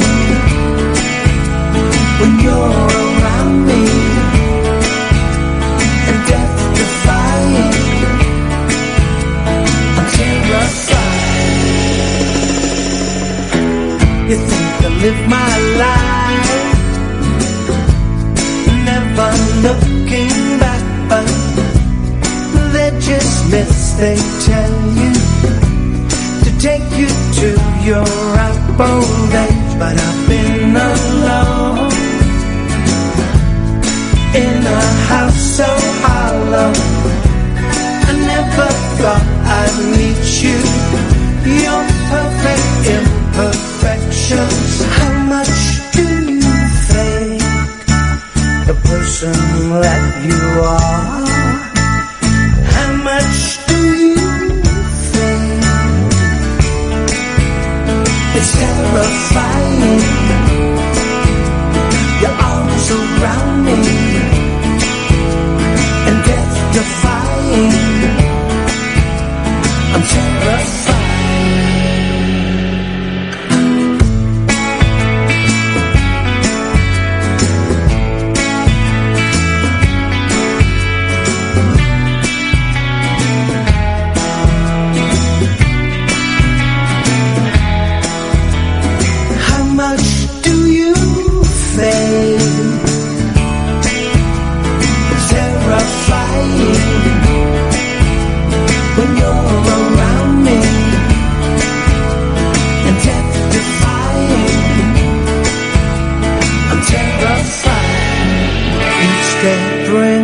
another new sunrise. Evening, dear listener. Iain Lee, Talk Radio. It's gone midnight. It's been an up and down show. Up and down. Catherine's returning with a cup of tea. I really need a wee in a minute as well. Sorry? Can't do that for you. No, we can't do that for us. 0844 499 1000 is the telephone number. Now, some of you will be desperate for me to give you things to talk about. We don't really do it. I can't remember what the show started with. How did we start the show? Oh, we haven't done the crossing the road thing that you were it's going to be a crossing the road special. We'll save that for another day. Mm-hmm. But what did we talk about at the start of the show? Do you remember? I don't remember. I know we talked about Febreze and dental floss. And we've talked about Star Trek and gay Sulu. And ruined childhoods. And how the original Ghostbusters is a film about four men trying to set up their own business. And I don't remember what else. Those are some things to get your brain ticking over. We were talking about guests. This is what I was going to ask, actually. 0844 499 1000. Pablo and Dan, thank you. Stay there. We'll come to you in a minute. If you, dear listener, had any suggestions for guests, that's what I was getting to when I started talking about the Shags and Richard Carpenter. The point I was getting to was any suggestions for guests. Don't at them and at me on Twitter, because it's really embarrassing when I've been atted. Why don't you get at such and such on the show? And I've got no idea who they are, or B, I think they're awful, and it's just embarrassing for everyone. So don't do that. But if you've got any suggestions for guests, now people we contacted today, Richard Carpenter, Neil Innes, Patty Boyd. I got in touch with, I emailed Pete Best, but he didn't get back. Pete Best. Yeah. What are you putting that face for? I thought he died. Is Pete Best dead? I think he might be. Well, the drummer? Better check. Is Pete Best dead? Might explain why he's quiet. No, Pete Best's not dead. Pete Best's still around. Let's check. That crackle I can hear in my ears, do you hear it? Yes, I thought it was my headphones. Does it get broadcast? Can you hear a crackle at home? Just be quiet. It won't happen now. Not doing it now. No, he's still alive. Yeah, okay, good. He's just ignoring you. Dave Davis, the Shags, these are all people we've emailed tonight. PP Arnold. Jimmy Webb. We might be getting Adam Schlesinger. I need to say his name, Schlesinger, who produced that Monkeys album, and from Stacey's Mama's Got It Going On. Stacey's Mama's Got It Going On. What's it called, that song? Stacey's Mom. Brackets. Has got it going on. He also did the that song from that film that I remember being brilliant, and I might watch it again. That Thing You Do. Oh, yeah. The film with Forrest Gump in. Every time you do that thing you do. He wrote that. It's good. He's brilliant. He's flipping brilliant. Yes, it's the Monkeys. Terrifying. It's off the new album, but it's a bonus track, and I have no idea why it's a bonus track. It should be one of the best songs on the album, but it's a bonus track, but Monkeys. So, suggestions for guests, please don't inundate us with, well, no, inundate us, because there might be, amongst all of that, there might be one that might, that might germinate. 0844 499 1000. Yes, Dan! Hardcore pornography. Thank you. Yeah, you were talking about The Office earlier. Oh, you saw a porn parody of it. Yes, I did. Yes, I did. They do that, don't they? Yeah. There we go. Stop. Did you hear a crackle then? Do it again. Well, I can't do it again. I heard it. Shh. When's the emergency tape kicking? Shush! I don't think this place has an emergency tape. Shh.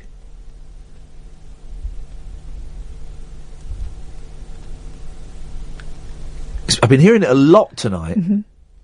Maybe it's your ears. No, because I can hear it too. I thought it was my headphones. I thought it was my headphones. And I've been hearing it a lot tonight. I hear it every night, but I've been hearing it a lot tonight. And I just wonder if it's broadcast. It's a bit there. That wasn't it. That was static on the phone.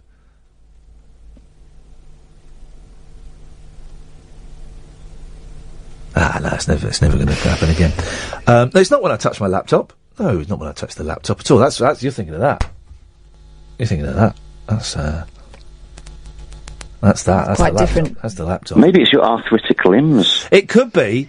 It could be. I didn't go for a run today. Kath hearing it as well, because she sat next to you. You're an old man. I didn't go for a run today, and that means I've not run since Saturday, and so I need to do it tomorrow. But I can't be arsed. I'm jacking that. I'm going to go because I bought running knickers. Oh blimey! And I've had the runs all night. Darren heard it. Now, Darren, did you hear it when you were on the... Everyone's hearing the crackles. Everyone's hearing the crackles. Oh, blimey. We've got audible crackles, everyone. We've got audible crackles, guys. Well, never mind. Daniel, would you please get to the point of this call before I lose my temper with you? They did a porn version of The Cosby Show. What? Now, careful. It's fantastic on YouTube. I shall send you a link. It's completely safe. There! Did you hear that crackle? I did. I didn't, but then I was talking. That's true. Yeah. Yeah. But no, they got a comedian in to impersonate Bill Cosby. Right. Well, he is pitch perfect. Really? But what? It's a porno version of The Cosby Show. Yeah, the title sequence is an exact shot for shot. Yeah. And it's the most bizarre thing. I'll send you a link for your delectation. Oh, we go.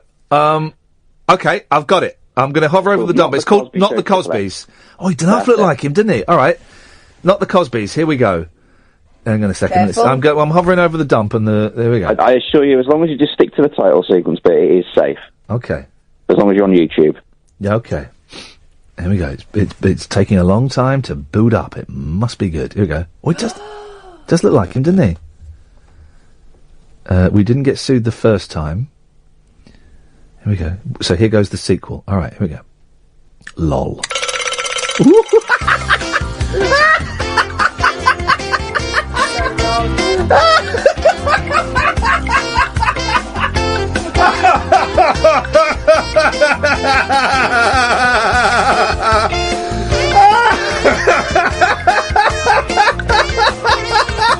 What's he doing with his eyes?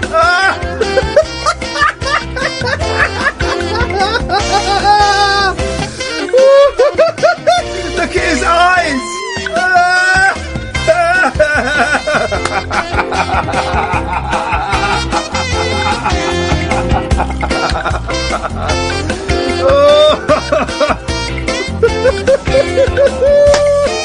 Oh no, they've got one as the little kid. Not Rudy, not Rudy. No, inappropriate, no.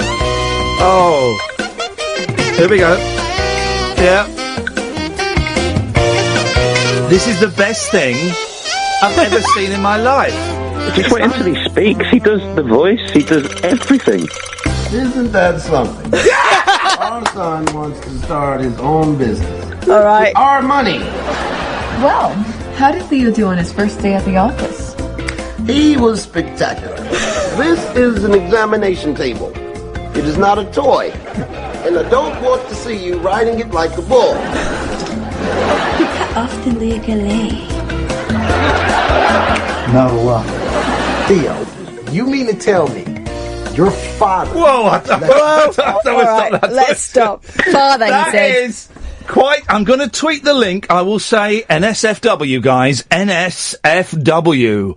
Not safe for the wife. Or would you just stick to the YouTube version? Wowzers. Anyway. That is quite simply absolutely stunning. Well, thank you for I was that. reminded of that, but then in finding the link to it, I found that they're going to do a third one.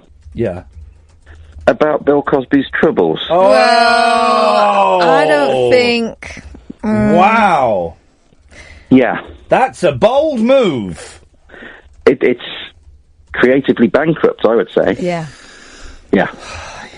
Well, thanks, Dan. That's all right. Bye-bye. Tatty bye. That opening time, I've just tweeted it. If it's on YouTube, it'll be all right. Well, although actually, did you see his eyes?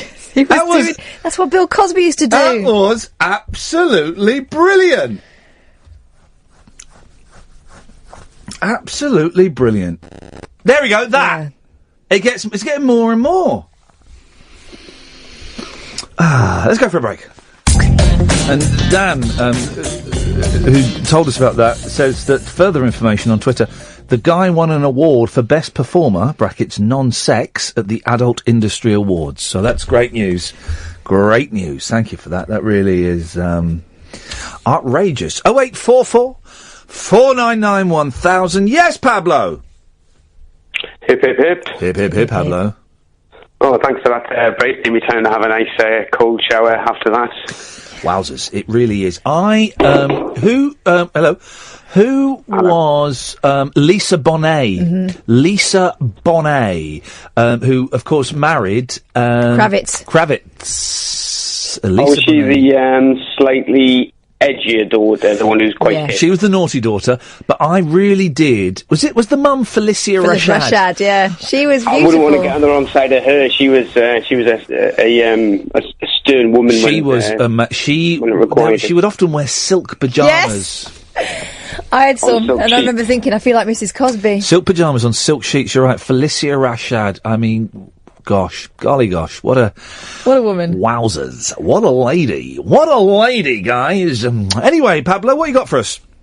Well, first off, I'll say Kimya Dawson, Richard Dawson, and Les Dawson's #1 fan, Ray Peacock, as potential guest suggestions. Well, I'm doing a podcast with him as is his real person thing, Iain. He's going to interview me at some point, and he's doing a really, what sounds like an absolute brilliant podcast about depression and stuff. And he got in touch with me, and I said, I don't know, man, I don't fancy it. And we had a really long chat, and we got on really well. And I said, nah, I don't fancy it. And he said, all right, well, forever. And then I kind of had a light bulb moment the other week, and I emailed him and said, right, let's do it. And then I sank into a mad depression, and I said, I can't do it at the moment because I can't, I'm barely functioning. But, but probably not for this show. Right, so I'd say just thoughts. Yeah, no, and it's good to get these around. He's good, but I just don't think he's quite right for this show. In as much as it's someone we want to get people on that not even niche. I mean, we've got one of the bloody Shags coming on next week. Do you know what I mean? Niche is the thing. It's just I don't know enough of his work, and I don't feel a particular emotional connection with his work, and that's what I want these guests to be, is someone that has somehow touched us. Steady, in an emotional kind of way, and he hasn't. But I like him. Fair. There we go. The other one was slightly more kind of I don't know. It's not actually political, but it touches on it. Yeah. It was just in regards to how people the whole kind of recent referendum and changes in certain things. And people's reactions on social media to each other, like people who've been friends have fallen out over it. Yeah, of course. It just made me think about how people came to that, and I think often I came to the conclusion about I think it's how people access news media. Because you used to have people would have their favourite newspapers or what have you, but they would all watch the same 9 or 10 o'clock news. Yeah. So you would have what was essentially, allegedly at the time, or however you would look at it, Jonathan, I'm thinking of right now. Yeah. It was impartial, and it was just to the point so people would make their own decisions based on the same source. Yeah. Whereas now people, whether right wing, left wing, satirical, whatever, people can access their own media and form their opinions based on that. So you've got a kind of a nation who are all watching different things to come up with an opinion, like at a national level. So which is, I think, how you've got this kind of split where more than half have gone one way, but a lot of the time for completely myriad different reasons. Like, I live in a coastal town which used to have a lot of fishing, so a lot of people made vote on Brexit purely based on the fact that the EU had an effect on our rights of fishing, which, in my mind, I thought was a bit of a silly way to look at it, just as a single point, when it was obviously all-encompassing. And it just made me consider that, and I thought, is it possibly like like Thatcher smashing the unions type of thing, the more of them that you've got, the weaker the information is? Or is it just, freedom of the press is people can choose their own, and we're eventually... I preferred it. I prefer it when we're kind of told what to do. I do. I prefer it when there is less choice, and now there is too much choice. Like the first time I saw cable TV, right, when cable first started, and someone had like 80 channels. My friend Stephen had 80 channels. And I remember thinking, we would go around and watch it, but we would never watch a programme. We would just watch something for 5 minutes, and then we'd flick, and then we'd flick, and then we'd flick. And even then I realised this is too much choice. This is too much choice. I like having 4 channels. Stretching it to 5 was stretching it a bit. There's too much choice. I also think that now you get to choose when and where you watch things. It means that you don't happen across things that you didn't realise you're interested in anymore, right? So people just fuel their kind of narrow sphere of interest, don't they? So it's not like in the old days when you'd be watching something thinking, well, something else will be on in 20 minutes, let's give this a go. These days, if it doesn't catch your interest within 2 minutes, you're off. So you're not going to happen across something interesting. Yeah, well, I think it's like, I mean, obviously not necessarily the porno parody version, but things like the Cosby Show and the like. We all remember watching them when we were younger. We may have had a choice of different platforms and mediums or choices. Probably not have all watched that as a matter of choice. We all watched it, but we mightn't necessarily have enjoyed it. With different levels. It's the same as Neighbours and things like that. Where we have all got into soaps. They seem to have a constant battle now that people are dying off viewership wise, so you don't have the same people engaging, and it's just I think I've meandered. I just completely forgot what I was going to say then. I did the exact same thing. We had a duo memory blip. Yeah, I'm getting so old. I completely forgot what I was going to. Was it about Neighbours? No. I don't know what I was going to say, but I go back to the original point. There is too much choice, and so when I bought about 8 years ago, I bought an internet radio, right, and it's gorgeous, and it's now in the garage. It'll never get used again. It's an internet radio, right, and basically you connect it to the Wi-Fi, and basically you could access over 10,000 channels. And at the time I thought, oh, this would be brilliant. I'm just going to flick through it and see what kind of... And I didn't. I found 3 channels I liked. One was a brilliant Beatles channel. All they played was Beatles covers. And then I never delved any deeper because it was just too daunting. It was too daunting. Same with podcasts. I don't know what to listen to because there's so many, so I don't listen to any of them because it's just too daunting. Well, you find that often like the general media, and you mentioned like satellite, that was the start of the kind of 24-hour news cycle, so you just had to have news all the time. Yeah. And then you had this whole move during the Blair years of kind of what do you want to hear on the news? What's your opinion? Whereas ultimately it's kind of like, well, we watch you to form an opinion. I don't want to hear what some fella from Surrey or Glasgow or Ipswich is thinking about. I remembered what I was going to say. I've just written it down. Your talk of the Cosby Show has reminded me. Do you remember Kate and Ali? Yes. That was good, that one. I like. Do you remember Kate and Ali, Pablo? I don't think so. Channel 4 about 6:30. Channel 4 about 6:30 on weeknights. They'd show these crappy American sitcoms, and one of them was Kate and Ali. Were they lesbians? No, they were all friends. One of them got divorced and moved in with her mate, didn't she? I was a big fan of My Two Dads.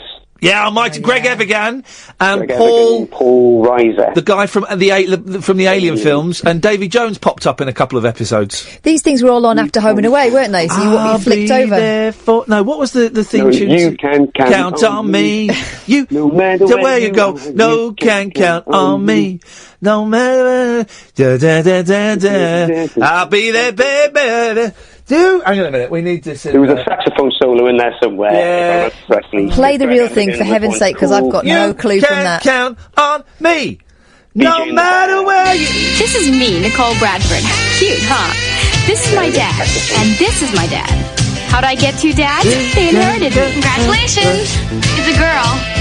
Here's the judge who brought us together. She lives in our building. My building. I own it. She's gonna make sure we're one big happy family with one dad who's down to earth and one dad with his head in the clouds. Yeah, I like it. Here we go. I think we're Father of the Year. You can count on me. No matter what you do, you can count on me. No matter what you go, I'll be right behind. you wanna lose more than I do. Put my love in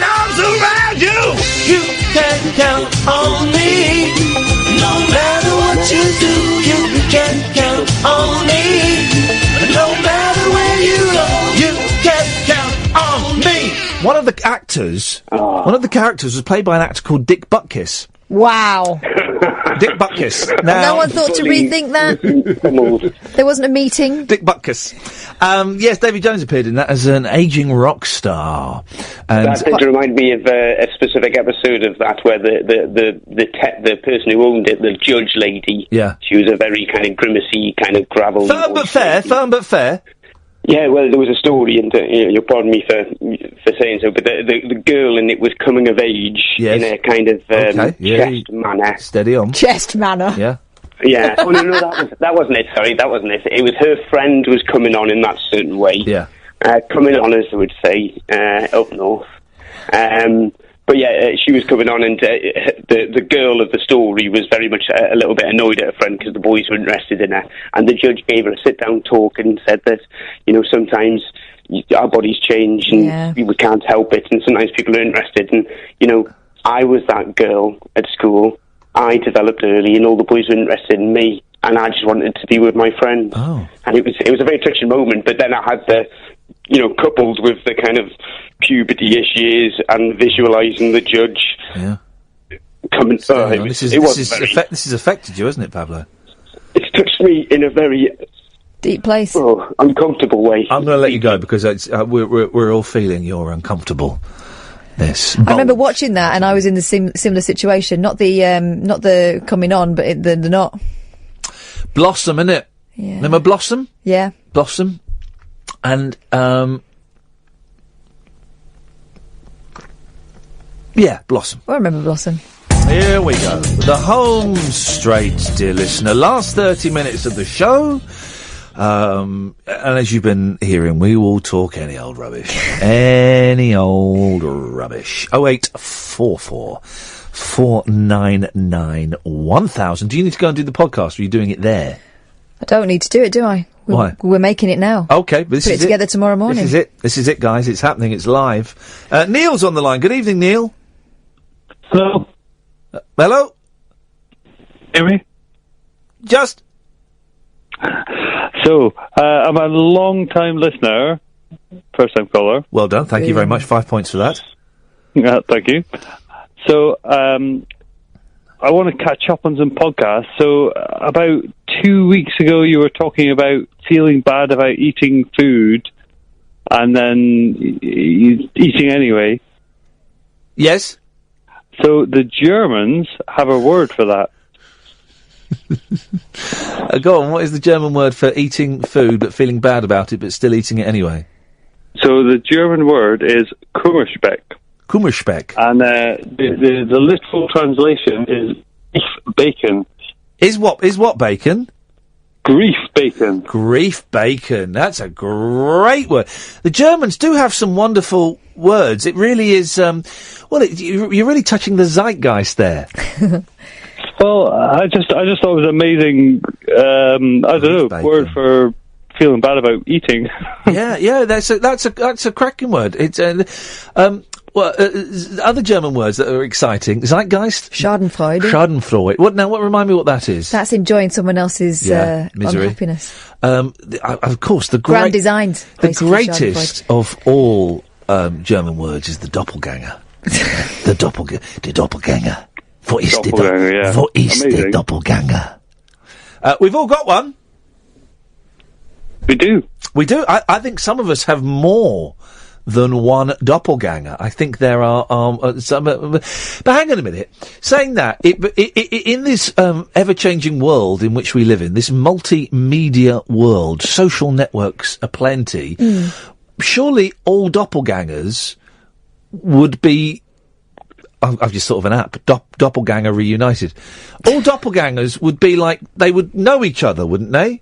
You'd be able to go, right, supposing you've got a doppelganger, Kath, who lives in Italy, well then, we could put you together. What for? For a laugh. And some of the lads would like it. Oh. Do you know what I mean, Neil? Yes, I do. That's good to know. You got anything else for us, boss? Yeah. You've just planted a seed there, haven't you? I've not done anything. You can't accuse me of planting a seed. Look, I'm on Periscope. They can see there are no seeds involved. Go on, Neil. What else you got?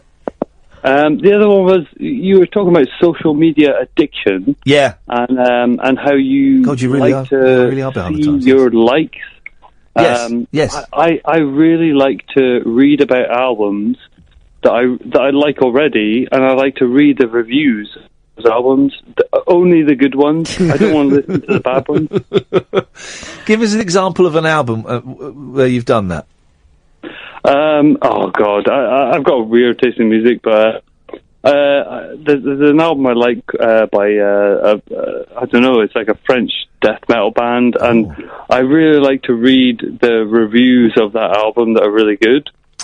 Have you seen? Are you aware of Lamb of God? They're rubbish. Are they really? I don't know. They're are they heavy metal? Would we say, or death metal? I don't really. It's not a genre I'm familiar with. No. So I know you like the Monkees, the Beach Boys, and I love all that as well. You know, I like a lot of different types of music, and as long as it's an album that I already like, I love to read the reviews that are good about those albums. Dirty, fondle yourself. I'll tell you why I'm talking about Lamb of God, because I watched a Lamb of God documentary today that my sister recommended after we were talking about Anvil, and I forgot to bring that for you. I think I've got rid of it, actually. I think I chucked it out. It was signed as well. It did chuck it out when it was signed. And we were talking about Dig and Anvil and stuff like that. And my sister recommended a film about Lamb of God, and I cannot remember its name. All the Burning Palaces or something like that. Yep. Have you seen it, Neil? No, I know the one. I've been trying to find it online, but it's on YouTube. It's on YouTube. It's on YouTube. Oh, mate, I was watching it on YouTube in Costa today. It's brilliant. I'm not gonna spoil it. Okay. It was good. It wasn't brilliant. I enjoyed it. So they're this heavy metal band, let's say, for want of a better description, right? Very loud. Death metal's where they do that. Yeah, it's that kind of stuff, right? And they're big. They get like number 3 album in the Billboard charts. You know, they're behind Justin Bieber and all of this. And it starts off as a documentary about them going on a world tour. And then they get then the guy dies. There's a guy dies in the audience. There's the spoiler alert. Yeah, all right, because you're not going to watch it. Then they go to Prague, right, and they're about to get off the plane in Prague, and there's all these, like, SWAT teams there. And they think, oh, God, there's a criminal on the plane. They get arrested. Wow. And the lead singer gets charged with murder. And they're like, what? And it's quite a good story. Another rock documentary, a band called Death. Have you seen that, Neil? I've seen that. It's amazing. It is a cracking film. I actually bought the vinyl copy of their album after I saw that. Is it any good? Yeah, it's fantastic, yeah. It's a really good album. It's about this, and I've not seen it for a long time, so I got this wrong, remember. It's about this black band, right? They're black, and it's important, in the 70s. But they're not doing what other black bands are doing. It's not like soul or funk. They're doing like hard rock, right? Which was really... is that right? Basically, they reckon that these guys not invented punk, but they were like the forefathers of punk. It's amazing. It's an amazing movie. I know you love your documentaries. Yeah, it's a great film. And they sold, about 3 albums. And they were 2 brothers and a friend, I think. And anyway, it's a film about them, and one of them has died, and they kind of get back together, and it's that thing of they recorded this album and they sold 3 copies, then 35, 40 years later, they become like this big cult thing, and they get approached and they go, wow, what, people remember us? And it's, Wow. And they wore tracksuits, didn't they? They wore the same tracksuit. Have you seen the documentary Searching for Sugar Man? Mate. Well. Now, let me tell you, right, for those who don't know, in 1968, yes, I have seen it. I've seen it and I love it. It's one of my favourite films. Neil, I'm going to move on. Thank you very much for that. Darren and Sam, stay there. Oh, hang on, someone wants me to... This is the theme tune to Kate and Ali. Hang on a second.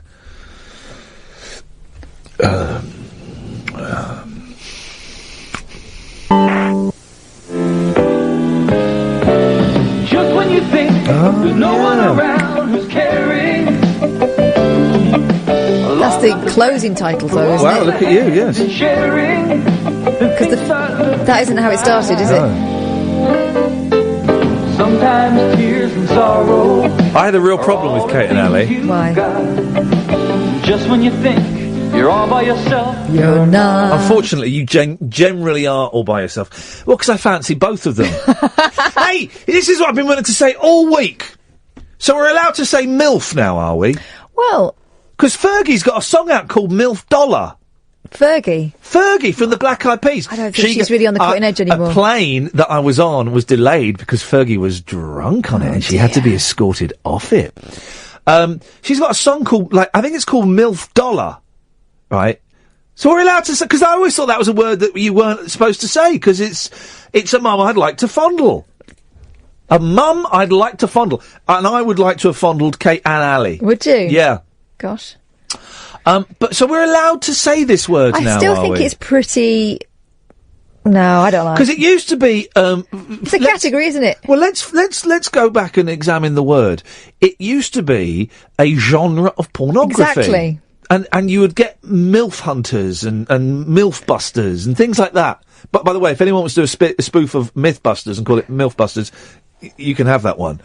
And it was a dirty For word. me, it's still got that connotation. Well, exactly, but now it seems to have passed into... I bet my mum would probably say the word MILF. Do you think it's in the zeitgeist? It's very zeitgeisty.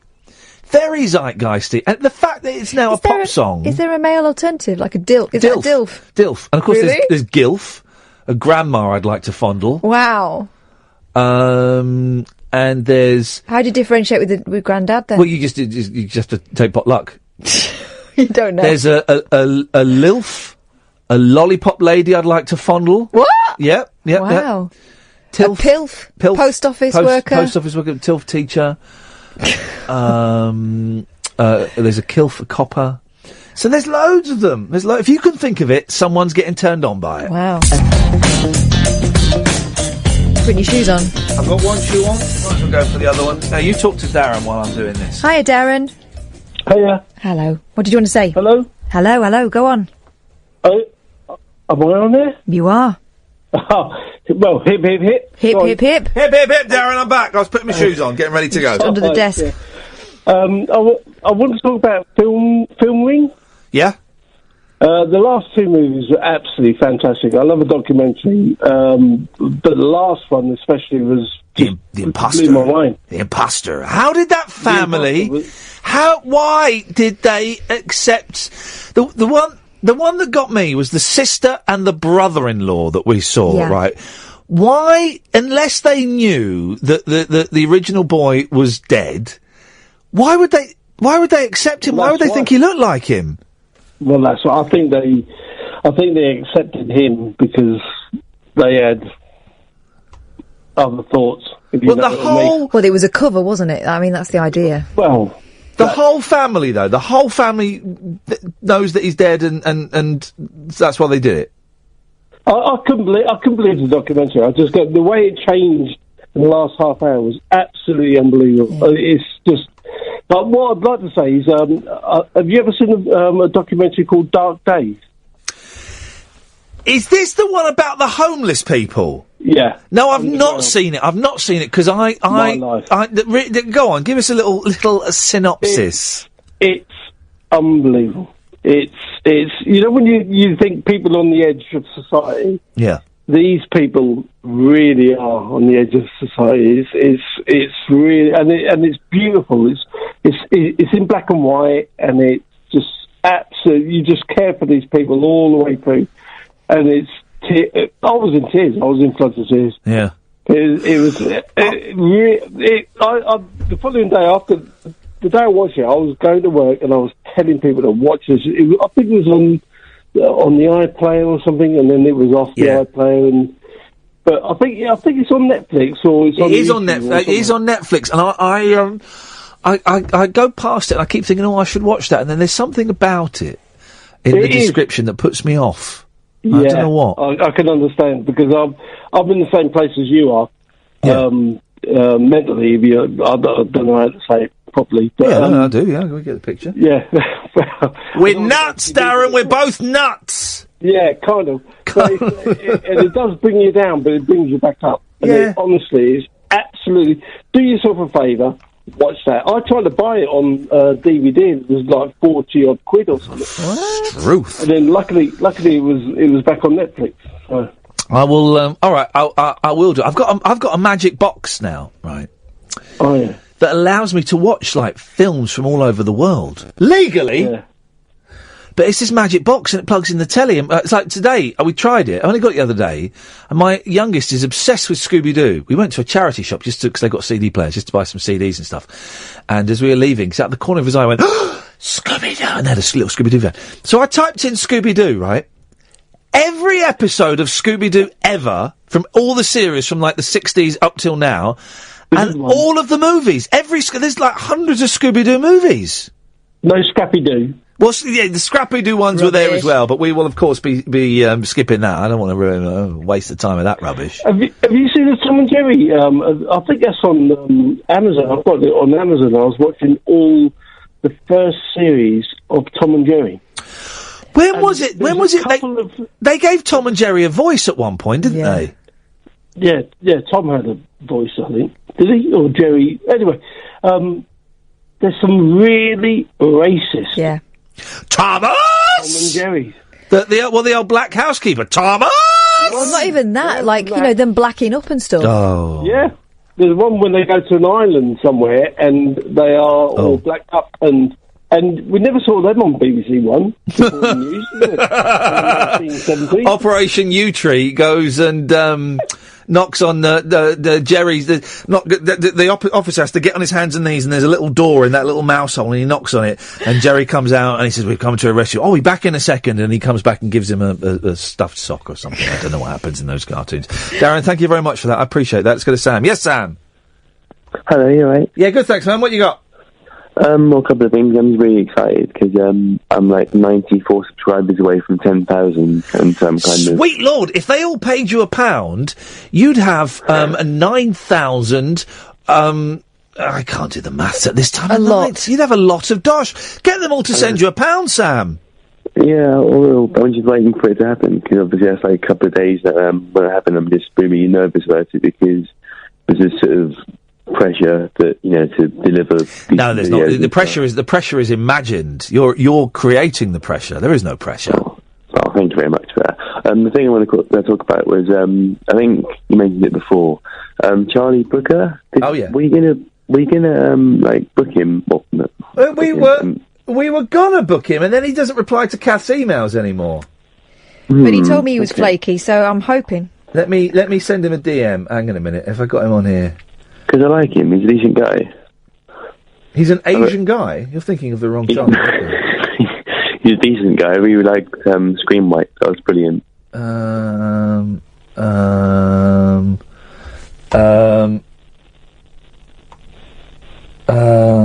Okay. Still up for it? No worries if not. There we go. Done. Yeah, see. Brilliant. No, I just really like him, and I think he's good. He's bloody brilliant. He's a brilliant writer. He's a funny man. He's a nice man, and he's a video game geek. Beautiful. Oh, definitely. Yeah. I loved his show. He did like how video games changed the world. I never got round to seeing that. I must really good. Dig that out and have a little look-see at it. It's a bit outdated now, obviously, because I mean, gaming is changing every day now, obviously. So, well, it won't have Pokemon Go. Oh, don't talk about Pokemon Go. I'm absolutely addicted. Have you been beaten up yet, or abused? Oh, nearly. Oh, really?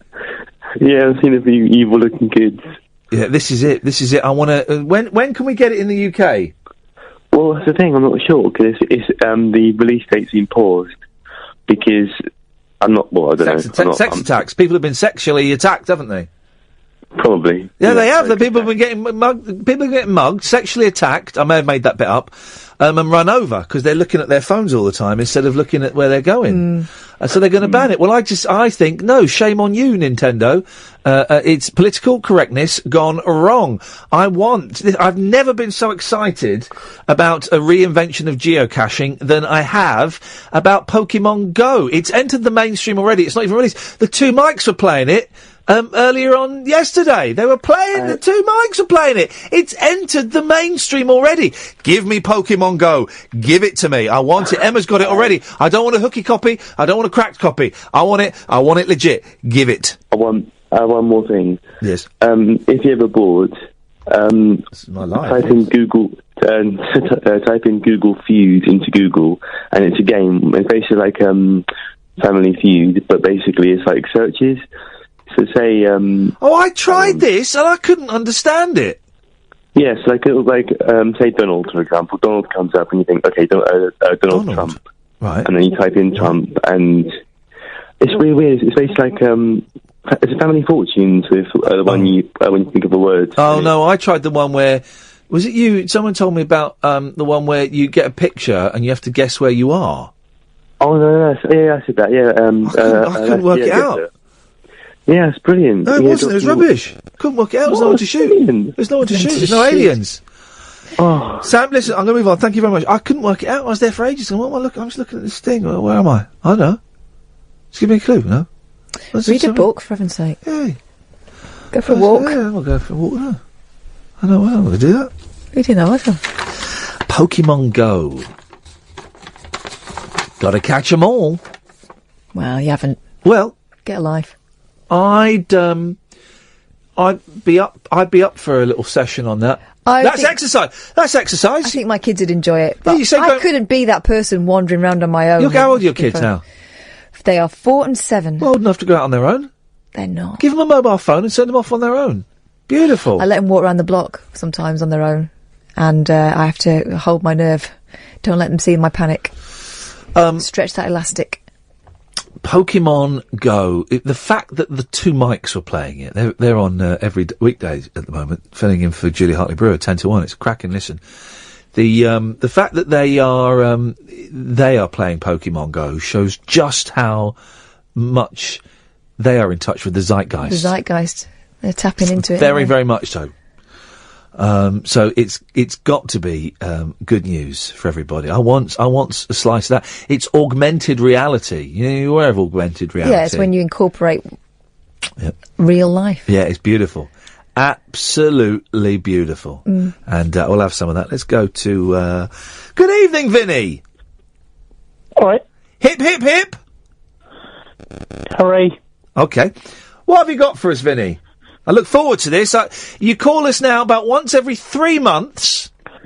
For those who don't know, this young lady used to call me when I was at various other radio stations and would sometimes turn up inebriated. What is your mum out tonight? Is that why you're allowed to phone us? Yes, that's right. Beautiful. Okay. I know. How did I know she was out? I don't know. Because she's. I'm going to be seeing her after the show. Yeah, all right. I'll look after her. Don't worry. I'll look after her.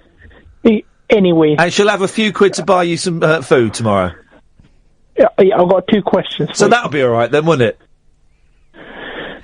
She'll have quite a few quid, actually. I know you're lying, so okay. Well, you don't know I'm lying. Where is she now? I do. She's downstairs. Go and have a look. Go and put her on if she's really downstairs. Oh, can't be bothered. You don't know where your mum is.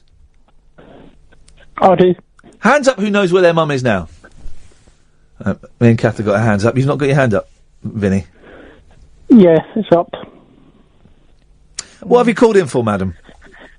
Yeah, first of all, what do you think of acid house music?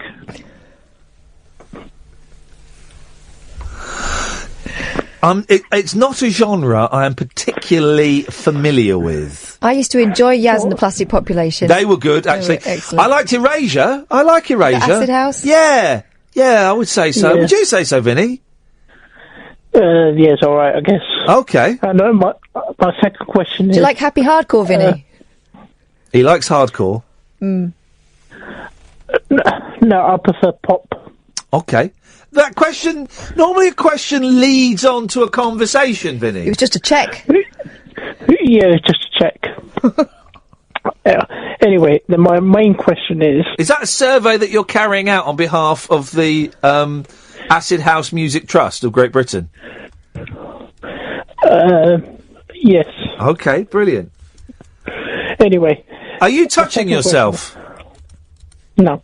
Okay, because you sound very breathless. I'm just a bit nervous. You're just a bit nervous? Yeah. Oh, don't be nervous. Yeah. I want to ask another question. Okay, here comes question number 2. I'm looking forward to this. This is going to be a good one. Yes. What is comedy? It's funny things, isn't it? Yeah. It's the funny things that make you laugh. It's the opposite of tragedy. Do you not know? Do you not know that? Yeah, You don't know what? Hang on a minute. You don't know what comedy is. Is this are you slagging off my radio show? It's the opposite of tragedy. But that doesn't mean it's funny. Well, it does. Comedy is funny. Comedy is funny, yeah? No, yeah, but it doesn't mean... if it's the opposite of tragedy, it doesn't mean it's funny. Well, in the Shakespearean tradition, a comedy would be everyone getting married at the end, and a tragedy would be them getting carried out dead, so... Yeah, that's where... Good time, bad time.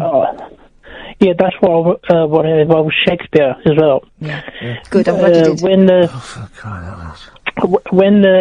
When you're at school, and they teach you Shakespeare, and they teach you the comedy... yeah, you didn't think they were funny? Plays. Yeah, you didn't think they're funny, and you tell the teacher, it's not really funny, and they say, back in those times, it was really funny. Well, I think the answer is wrong. No, it's like watching Dad's Army. But it's true. But comedy is subjective. Do you know what subjective means?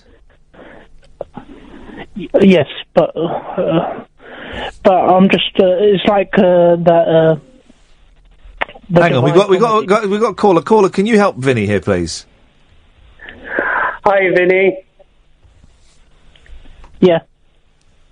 Hi, Vinny. Hey, what's up? What's up, my long lost brother? How's it be hanging? Yeah, I'm all right, thank you. How you doing? I'm really well, my funk soul brother. What be happening for shizzle? That's a bit racist. I'll be up in them streets. Be you? No. I'm at home right now. I'd just be kicking it with me Desmond's box set, man. Okay. What's a Desmond? Okay, that TV program from... I can't remember. I'm too young for that. Anyway, what's up? Talk Radio. Intelligent, organic entertainment. Talk Radio. We'll get you talking.